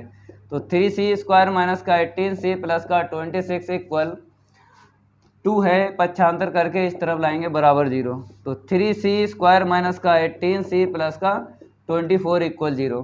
3 कामन ले लो, 3 6 18, 3 8 24, ठीक है। तो c² माइनस 6c प्लस का 8 इक्वल 0 के अपॉन 3 लिख दो। मेरे प्यारे बच्चों क्या मिला यहाँ पे, c² माइनस का 6c प्लस का 8 इक्वल 0, क्योंकि अगर ऊपर 0 है नीचे कुछ भी हो, हाथी बंदर घोड़ा, आंसर शीट 0 ही आती। अब 8 एकन 8, 8 के गुणनखंड करो, 4 दूनी 8। तो c² माइनस का 4c माइनस का 2c प्लस का 8 इक्वल 0, ठीक है। इन दो में ले लो कॉमन, c मिल गया ना, c माइनस 4, इसमें 2 ले लो, तो c माइनस का 4 इक्वल 0। तो c माइनस का 4 और c माइनस का 2 बराबर 0। तो यहाँ पर c बराबर कितना मिला, 2,4। तो c बराबर हम क्या करेंगे, 4 लेंगे। क्यों 4 लेंगे, c का मान वही आपको लेना है जो इस अंतराल में मिल जाए, मतलब खुले अंतराल में। 2,5 इसको कैंसिल करना है, हमने क्या लिया है, 4 लिया है, 2 छोड़ दिया है। क्यों छोड़ दिया है, क्योंकि 2 और 5 के बीच में 4 मिल जाएगा, और ये 2 जो है इसमें नहीं मिलेगा, क्योंकि खुले अंतराल में क्या होता है, बाउंड्री पर जो संख्याएं होती हैं उनको छोड़ा जाता है, केवल और केवल बीच वाली संख्याएं लेना पड़ती हैं। समझ गए हो। तो मेरे प्यारे बच्चों ये प्रश्न कंप्लीट हो गया। अब अगला प्रश्न हल करवाते हैं, जल्दी इतना नोट कर लो। अब आपको प्रश्न 8वें का देख लेना है। यहां पर बताया गया है, बिंदु इतने से गुजरने वाले तथा समतलों, पहला समतल दूसरे समतल की प्रतिच्छेदन रेखा से जाने वाले समतल का समीकरण ज्ञात कीजिए। मेरे प्यारे बच्चों ये प्रश्न किस पाठ से लिया गया है, पाठ 11 से लिया गया है, त्रिविमीय ज्यामिति से। पहले आपको यहाँ पे देख लेना है बेसिक, उसके बाद इसको लगवाते हैं। अगर आपको प्रश्न में प्रतिच्छेदन रेखा लिखा हुआ मिल जाए और आपको 2 समतल के समीकरण मिल जाएं, पहला समतल और दूसरा समतल, तब आपको समतल का समीकरण ज्ञात करना है। यहां पर सीख लो, पहला समतल प्लस लेम्डा दूसरा समतल बराबर 0। आपको यहां पर पहला समतल दिख रहा है, ऐसे करके लिखना है। फिर यहाँ पे दूसरा समतल दिख रहा है आपको लेम्डा का इनटू करना है, फिर उसके बाद लेम्डा का मान निकालना है। अब लेम्डा का मान निकालने के लिए आपको प्रश्न में शर्त मिल जाएगी। तो यहाँ पर क्या बताया गया है, बिंदु इतने से गुजरने वाले। तो हम क्या करेंगे, पहले लेम्डा के पदों में समतल का समीकरण निकालेंगे, फिर लेम्डा का मान इस बिंदु से निकाल देंगे, उठा के हम रख देंगे, जो समीकरण बनाएंगे तुरंत ही समतल का समीकरण ज्ञात हो जाएगा। सबसे पहले यहाँ पे डाल देते हैं 8वें का हल। आपको लिख लेना है पहला समतल और दूसरा समतल। मेरे प्यारे बच्चों, जो समतल के समीकरण आपको दिए गए हैं वो सदिश रूप में दिए गए हैं कि कार्तीय रूप में दिए गए हैं? तो सदिश रूप में दिए गए हैं। तो यहाँ पे क्या लिखना है? समतल के सदिश रूप में समीकरण लिख लो। यहाँ पे वेक्टर r डॉट, आपको सदिश कैसे लिखना है? दिक् अनुपात से। जल्दी लिख जाता है। 231 से आपको लिखना है और बराबर में 5, ठीक है ना। समीकरण आपको 1 डाल देना है। इसके बाद में दूसरे समतल का समीकरण लिख लेना है। वेक्टर r डॉट दिक् अनुपात से इसका भी सदिश लिख लो 152। एक बार पढ़ना है, बार बार नहीं पढ़ना है, ठीक है। बराबर देख लो क्या है? 1। समीकरण नंबर 2 डाल लो। अब आपको लेमडा के पदों में समतल का समीकरण बनाना है इन्हीं 2 से। समीकरण 1 व 2 से समतल का सदिश रूप में समीकरण कैसे लिखना है देख लो। यहां पर आपको दिख रहा है, पहले इतना लिख लो। Vector r dot 2i cap minus का 3j कैप प्लस का k कैप बराबर में 5 है। इस तरफ लाएंगे तो माइनस का हो जाएगा, ठीक है ना। बराबर 0 करके ही आपको लिखना है। फिर इसके बाद में यहाँ पर आपको लिखना है दूसरे समतल का समीकरण वेक्टर r, फिर आपको लिखना है 152 से सदिश, ठीक है। और बराबर में क्या आपको दिख रहा है? 1 दिख रहा है। इस तरफ लाएंगे -1 हो जाएगा। अब बराबर 0 आपको कर लेना है। इसके बाद में यहाँ पर वेक्टर r दिख रहा है, यहाँ पर भी वेक्टर r दिख रहा है। 2 बार दिख रहा है, आपको 1 बार लिखना है, ठीक है। ऐसे करके फिर i कैप कॉमन लेना है क्योंकि 2 i दिख रही हैं आपको, ठीक है। यहाँ पर तो i कैप कॉमन निकालेंगे। क्या मिलेगा? यहाँ से 2 मिलेगा, यहाँ से कितना मिलेगा? लेमडा का इंटू करेंगे तो प्लस का लेमडा, ठीक है। अब आपको j कैप कॉमन ले लेना है। यहाँ से कितना मिलेगा? माइनस का 3 मिलेगा। यहाँ से कितना मिलेगा? लेमडा का इंटू करेंगे तो 5 लेमडा, ठीक है। फिर प्लस आपने k कैप कॉमन ले लिया, यहाँ से कितना मिलेगा? 1 मिलेगा, ठीक है। देख लो k कैप का गुणांक। फिर आपको यहाँ से लिखना है, लेमडा का इंटू करेंगे तो माइनस का 2 लेमडा मिलेगा। और यहाँ पे देखो बराबर में लिखना है। -5 को उस तरफ लेके जाएंगे तो प्लस का हो जाएगा। अब -1 को उस तरफ लेके जाएंगे, लेकिन ये लेमडा को साथ में लेके जाएगा क्योंकि लेमडा का इंटू करेंगे ना इसमें, तो प्लस का लेमडा, ठीक है ना। -1 है, लेमडा का इंटू करेंगे, माइनस लेमडा उस तरफ लेके जाएंगे, प्लस लेमडा। अब इसको आप डाल लो समीकरण नंबर 3, ठीक है। अब ये जो समतल का समीकरण आपको दिख रहा है, यही समतल का समीकरण जो है बिंदु इतने से होकर जाता है। तो यहाँ पर आपको लिखना है समतल, कौन सा समतल है? 3। बिंदु किससे होकर जाता है? 311 से होकर जाता है। 311 से होकर जाता है। इसका मतलब जानते हो? आपको यहाँ पे वेक्टर r ले लेना है क्योंकि हम इसको x y z बोलते हैं। अगर x y z में ये समीकरण बनता, जो समतल का समीकरण 3 बना है, अगर कार्तीय रूप में बनता तब हम x y z के मान रख देते, लेकिन यहाँ पर सदिश रूप में बना है। तो सदिश रूप में क्या करना होता है? बिंदु से आपको सदिश बना लेना है वेक्टर r, इतना ध्यान रखना है। तो 3 है तो 3i कैप हो जाएगा, -1 है -j कैप हो जाएगा, +1 है तो k कैप हो जाएगा। यही उठा के इसमें रख दो, ठीक है ना। तो रफ करेंगे, इतना आपको नोट कर लेना है। अब देखो यहाँ पर आपको यही रख लेना है। तो वेक्टर r 311 ठीक है। डॉट यहाँ पे देखो 2 प्लस का लेमडा आई कैप, फिर प्लस माइनस का 3 प्लस का 5 लेमडा के कैप, मतलब यहाँ पे जे कैप है, दूसरा पद है ना। अब तीसरा पद आपको लिखना है। ये तो लिख चुके हैं, -3 + 5 लेमडा, इसको लिख लो 1 माइनस का 2 लेमडा के कैप। और बराबर में क्या चल रहा है, 5 प्लस का लेमडा। आगे बढ़ते हैं। अब आपको अदिश गुणन करना है, ये डॉट दिख रहा है, अदिश गुणन करो। पहला पद क्या देगा, 3 इंटू यहाँ से उठा लो 2 प्लस का लेमडा, ठीक है। फिर यहाँ पे देखो प्लस माइनस माइनस हो जाएगा, 1 यहाँ से उठा लो, ठीक है, और यहाँ से इतना उठा लो। अब देखो यहाँ पे क्या आएगा, प्लस प्लस प्लस, ठीक है, 1 यहाँ से उठा लो और यहाँ से 1 माइनस 2 लेमडा उठा लो, ठीक है, बराबर में 5 प्लस का लेमडा।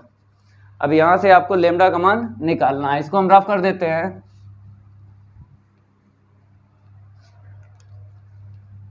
देखो यहाँ से कितना मिलेगा, इतना मिलेगा। यहाँ पे देखो माइनस का 3 प्लस का 5 लेमडा, यहाँ से 1 माइनस का 2 लेमडा इक्वल 5 प्लस का लेमडा। अब यहाँ से 6 मिला, यहाँ से प्लस का 3 मिला, ठीक है। आपको क्या करना है, जिस पद में लेमडा नहीं है उसको पास पास लिखना है, जिस पद में लेमडा है उसको बाद में लिखना है, लेमडा कॉमन लेके। तो 6 यहाँ से मिलेगा, प्लस 3 यहाँ से मिलेगा, प्लस का 1 यहाँ से मिलेगा, और बराबर में क्या है, 5 है, इस तरफ लाएंगे -5 हो जाएगा, ठीक है ना। चाहो तो उस तरफ छोड़ दो, बाद में देखेंगे उसे, बाद में देख लेंगे उसे, पहले यहाँ से देख लो 6 फिर प्लस का 3 प्लस का 1। अब लेमडा कॉमन ले लो, यहाँ से 3 मिला, यहाँ से माइनस का 5 मिला, यहाँ से कितना मिला, माइनस का 2 मिला। फिर एक बार देख लो, प्लस का 3 माइनस का 5 माइनस का 2 बराबर में 5 प्लस का लेमडा। यहाँ से देखो कितना मिलेगा, 6 3 9 और 1 10, यहाँ से कितना मिलेगा, 5 2 7, 7 में 3 जाएंगे, माइनस का 4 मिल जाएगा, ठीक है ना। अब बराबर क्या है, 5 प्लस का लेमडा। अब लेमडा वाला जो है ये पद और ये पद पक्षांतर करके हम क्या करेंगे, प्लस बनाएंगे। तो क्या करेंगे, इसको उस तरफ लेके जाएंगे, इसको इस तरफ लाएंगे, 10 माइनस का 5 बराबर लेमडा प्लस का 4 लेमडा। इसको उस तरफ लेके जाएंगे, प्लस का हो जाएगा, 5 को इस तरफ लाएंगे, माइनस का हो जाएगा। इसको हम रफ कर देते हैं। अब यहाँ पे कितना मिला, 5 बराबर में 5 लेमडा। तो यहाँ से लेमडा का मान निकालेंगे, तो 5/5 लेमडा का मान कितना आया, 1। अब लेमडा का मान उठा के किस में रखना है, समीकरण 3 में रखना है। तो लेमडा का मान समीकरण 3 में रखने पर, रख दो समीकरण 3 में, क्या था, वेक्टर r डॉट लिख देते हैं ऐसे करके, फिर बाद में हम मान रख लेंगे। बराबर में क्या था, 5 प्लस का लेमडा, यही था ना, ठीक है। अब यहाँ से देख लो 2 प्लस का लेमडा है, क्यों समीकरण 3 तो रफ हो गया ना, तो यहाँ से हम देख लेते हैं, माइनस का 3 है और यहाँ पे प्लस का 5 लेमडा। अब यहाँ से देख लो 1 माइनस का 2 लेमडा। अब लेमडा का मान हमें कितना रखना है, 1 रख लो। तो 2 प्लस का 1 आई कैप माइनस का 3 प्लस का 5 जे कैप 1 माइनस का 2 के कैप बराबर में 5 प्लस का 1, ठीक है। इतना नोट कर लो। अब इसको हम रफ करेंगे और आगे बढ़ते हैं। तो वेक्टर r यहाँ पे नोट कर लेना है आपको, vector r dot, marker change कर लेते हैं, यहाँ से मिलेगा 3i कैप, यहाँ से कितना मिलेगा 2j कैप, ठीक है, 5 में 3 जाएंगे 2 ही मिलेगा, यहाँ से माइनस का k कैप बराबर में कितना आएगा, 5 प्लस का 1 6 मिल जाएगा। ये समतल का समीकरण निकला है, लेकिन किस रूप में निकला है, सदिश रूप में निकला है। मेरे प्यारे बच्चों प्रश्न में देख लो, सदिश रूप में पूछा गया था कि कार्तीय रूप में, कहा यहाँ पर लिखा है समतल का समीकरण ज्ञात कीजिए। बताया नहीं गया कि सदिश रूप में निकालो कि कार्तीय रूप में। जब ना प्रश्न में बताया जाए कि सदिश रूप में निकालो कि कार्तीय रूप में, तब आपको दोनों रूप में आंसर शीट बताना है। तो सदिश रूप में निकल आए, कार्तीय में बताने के लिए वेक्टर आर आपको रखना है, एक्स आई कैप प्लस वाई जे कैप प्लस जेड के कैप होता है। इतनी जानकारी आपको होना चाहिए। तो एक्स आई कैप वाई जे कैप प्लस का जेड के कैप। आगे बढ़ते हैं, डॉट 3i कैप प्लस का 2j कैप और माइनस का k कैप। दिक अनुपात से लिख लो 321 से, ठीक है, बराबर से। अब आपको क्या करना है, ये अदिश गुणन, ये डॉट आपको दिख रहा है, अदिश गुणन करना है। पहला पद क्या बताएगा 3x, दूसरा पद बताएगा 2y, तीसरा पद माइनस जेड बराबर 6। ये आंसर शीट आई है कार्तीय रूप में।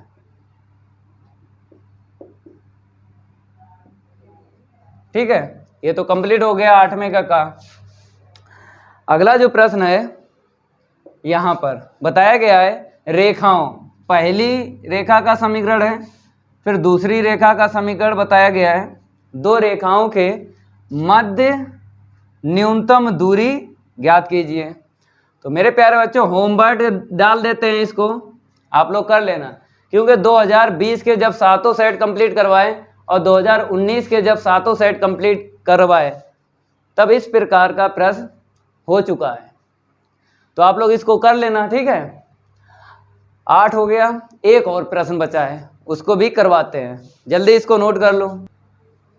अब आपको प्रश्न 9 का देख लेना है। मेरे प्यारे बच्चों ये प्रश्न रिपीट हुआ है, कहाँ पे हो चुका है देख लो।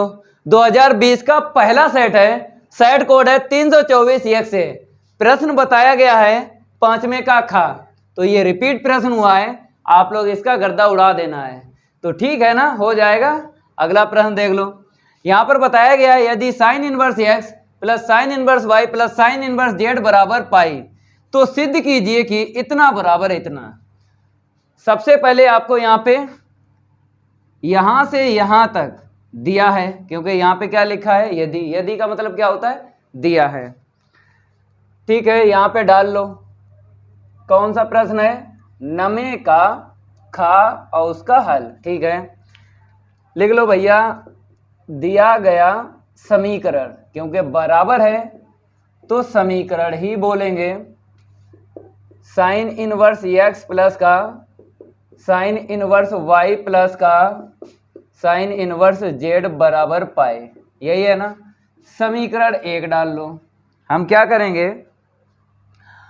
हम पहले वाले पद को मान लेंगे साइन इनवर्स एक्स बराबर कैपिटल ए, ठीक है मेरे प्यारे बच्चों।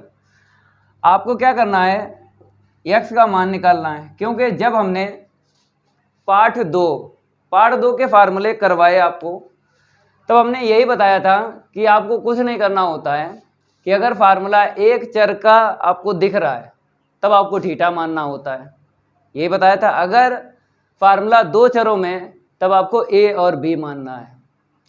लेकिन यहाँ पर देखो चर, यहाँ पे एक्स, यहाँ पे वाई, यहाँ पे जेड, तब आपको करना क्या है, इसको ए मानना है चर एक्स वाले पद को, और चर वाई वाले पद को बी मानना है, चर जेड वाले पद को सी मानना है। और जब मानते हैं 2 लाइनें आपको ध्यान देनी है।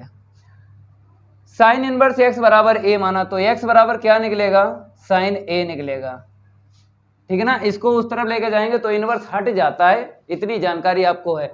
अब दूसरे वाले पद को हम क्या मान लेंगे, बी मान लेंगे, तो y बराबर साइन इनवर्स को उस तरफ लेके जाएंगे तो साइन बी हो जाएगा, ठीक है। अब इसको हम क्या मानेंगे, साइन इनवर्स जेड बराबर सी, तो जेड बराबर क्या हो जाएगा, साइन सी हो जाएगा। अब आपको पता है यहाँ पर क्या है, साइन इनवर्स एक्स प्लस का साइन इनवर्स वाई प्लस का साइन इनवर्स जेड बराबर पाई। तो हमने क्या माना, ए माना, फिर बी माना, फिर सी माना। तो आपको पता है कि त्रिभुज के तीनों अंतःकोणों का योग क्या होता है, 180 अंश।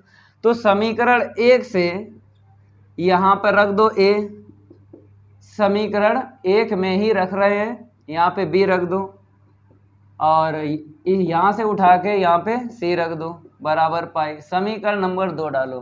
ठीक है, त्रिभुज के तीनों अंतःकोणों का योग 180 होता है, निकल आया।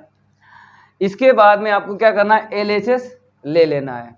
क्या ले लेना है, LHS, क्योंकि यहाँ पर बोला गया सिद्ध कीजिए। तो x फिर ब्रैकेट में, मीन्स ब्रैकेट नहीं है यहाँ पे, रूट है, रूट में 1 माइनस एक्स स्क्वायर, फिर y इंटू रूट में 1 माइनस का वाई स्क्वायर, फिर प्लस का z इंटू में रूट में 1 माइनस जेड स्क्वायर। क्या करना है, x का मान आपको रख लेना है यहाँ पे, साइन है, रूट में रखो 1 माइनस का साइन स्क्वायर है, प्लस y बराबर क्या है, साइन भी यहाँ पे रखो, तो साइन भी रूट में 1 minus sine square b plus, अब यहाँ से z रख लो, क्या है, साइन सी रूट में 1 माइनस का साइन स्क्वायर सी।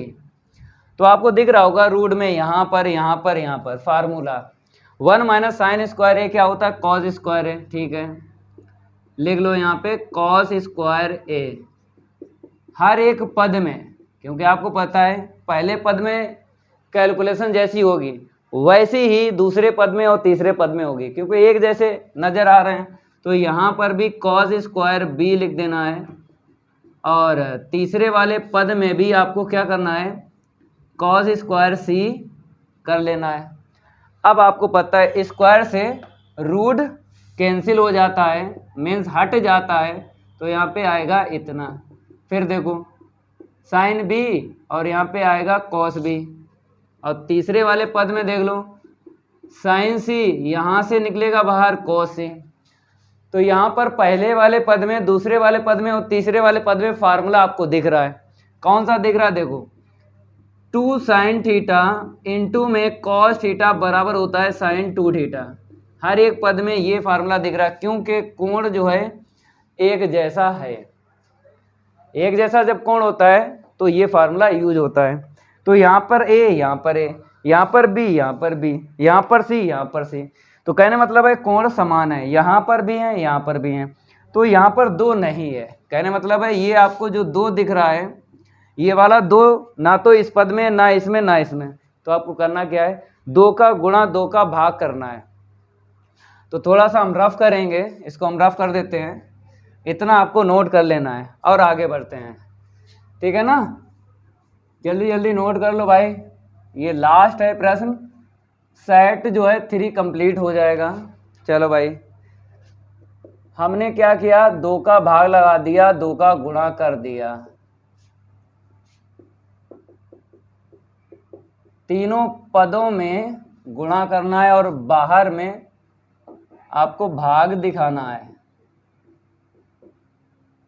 ठीक है ना, ये लो, अब फार्मूला लगा लो जो बताया था हमने, 1/2 साइन 2a, यहाँ पर हो जाएगा साइन 2b, यहाँ पर हो जाएगा साइन 2c। यहाँ पर बता देते हैं फार्मूला हमने यूज किया है, 2 साइन थीटा इंटू में कॉस थीटा बराबर होता है साइन 2 थीटा। ये फार्मूला यहाँ पे यूज हुआ है।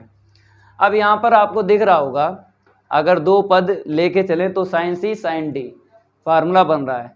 एक को छोड़ दो, बाद में हम मिला लेंगे, क्योंकि 2 पद में ही फार्मूला लगता है, sine c plus sine d. इसको हम रफ कर देते हैं, इतना आपने नोट कर लिया होगा।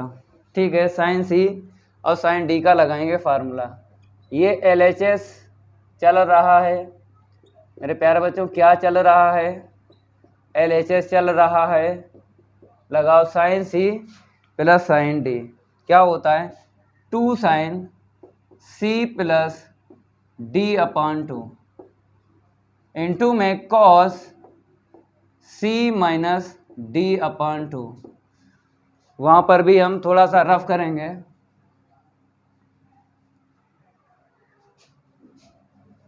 और इंटू में लिख लिया है, यहाँ पर देखो प्लस का साइन 2c आपको लिख लेना है।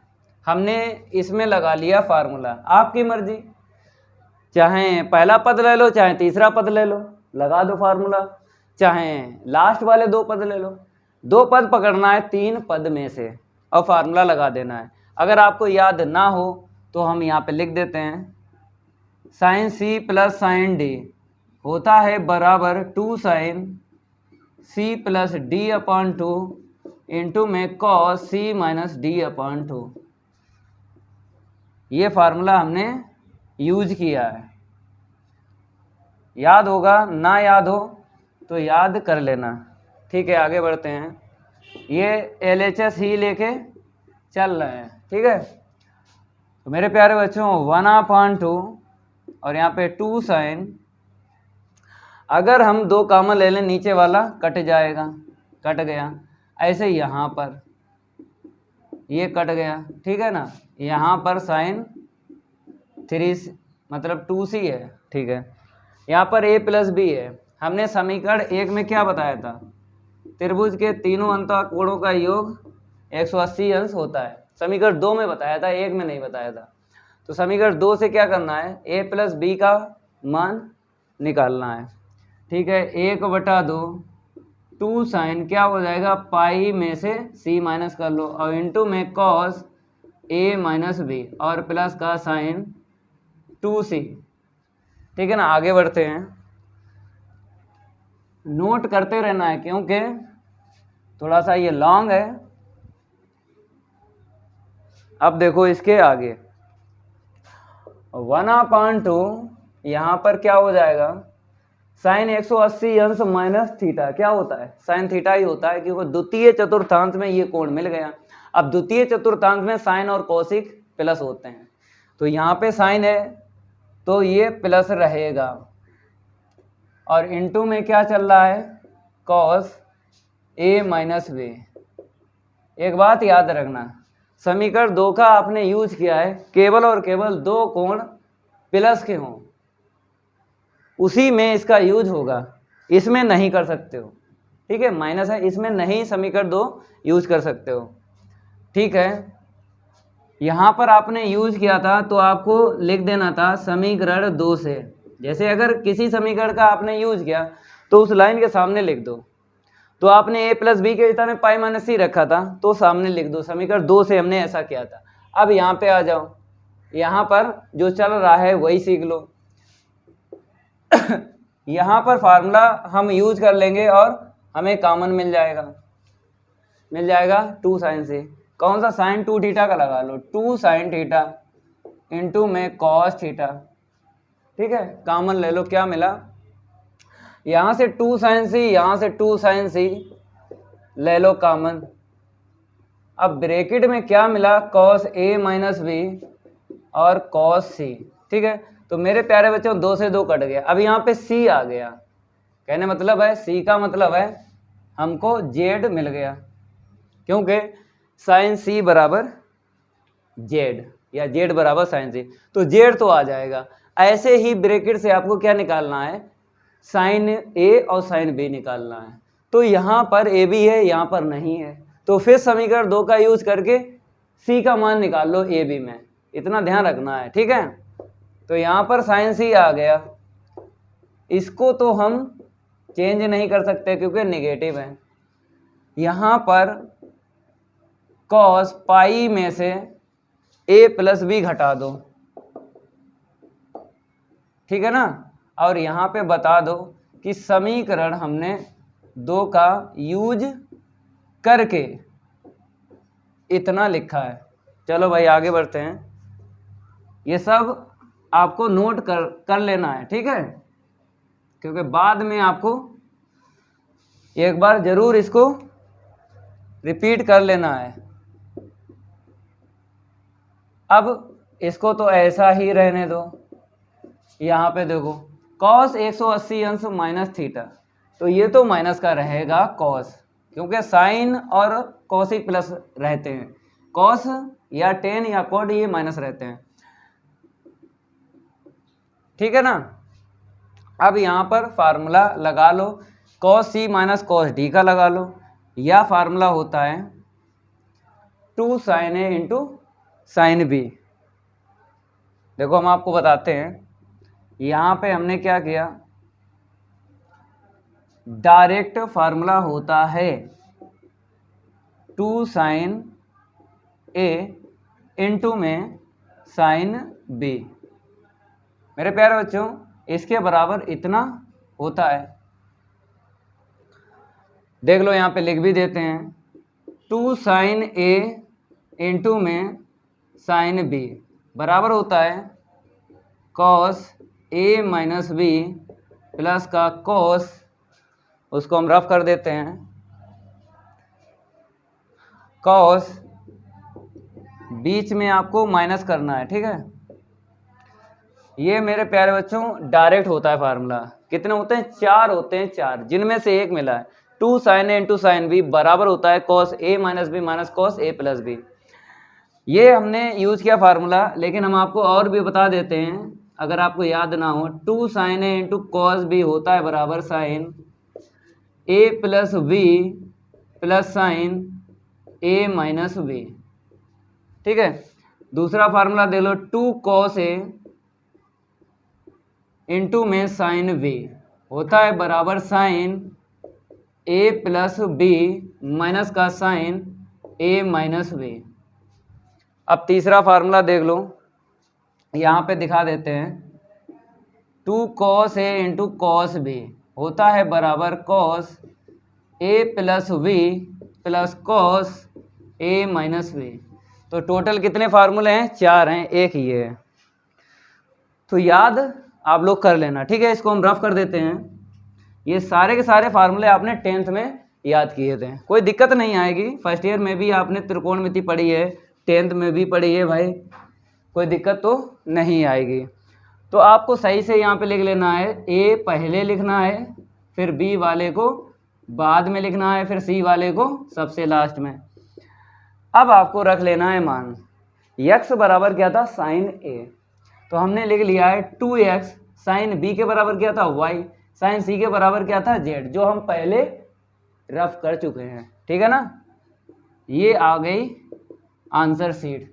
तो मेरे प्यारे बच्चों, प्रश्न जो है कंप्लीट हो गया 9, सेट 3 भी कंप्लीट हो गया। अब अगली क्लास में हम लाएंगे सेट 4 और प्रश्नों का उड़वाएंगे गर्दा। अगर ये मेरी क्लास अच्छी लगी तो वीडियो को लाइक कर देना है और इस वीडियो को ज़्यादा से ज़्यादा शेयर कर देना अपने फ्रेंड सर्कल में। मिलते हैं अगली क्लास में, आज के लिए इतना ही काफ़ी है। धन्यवाद।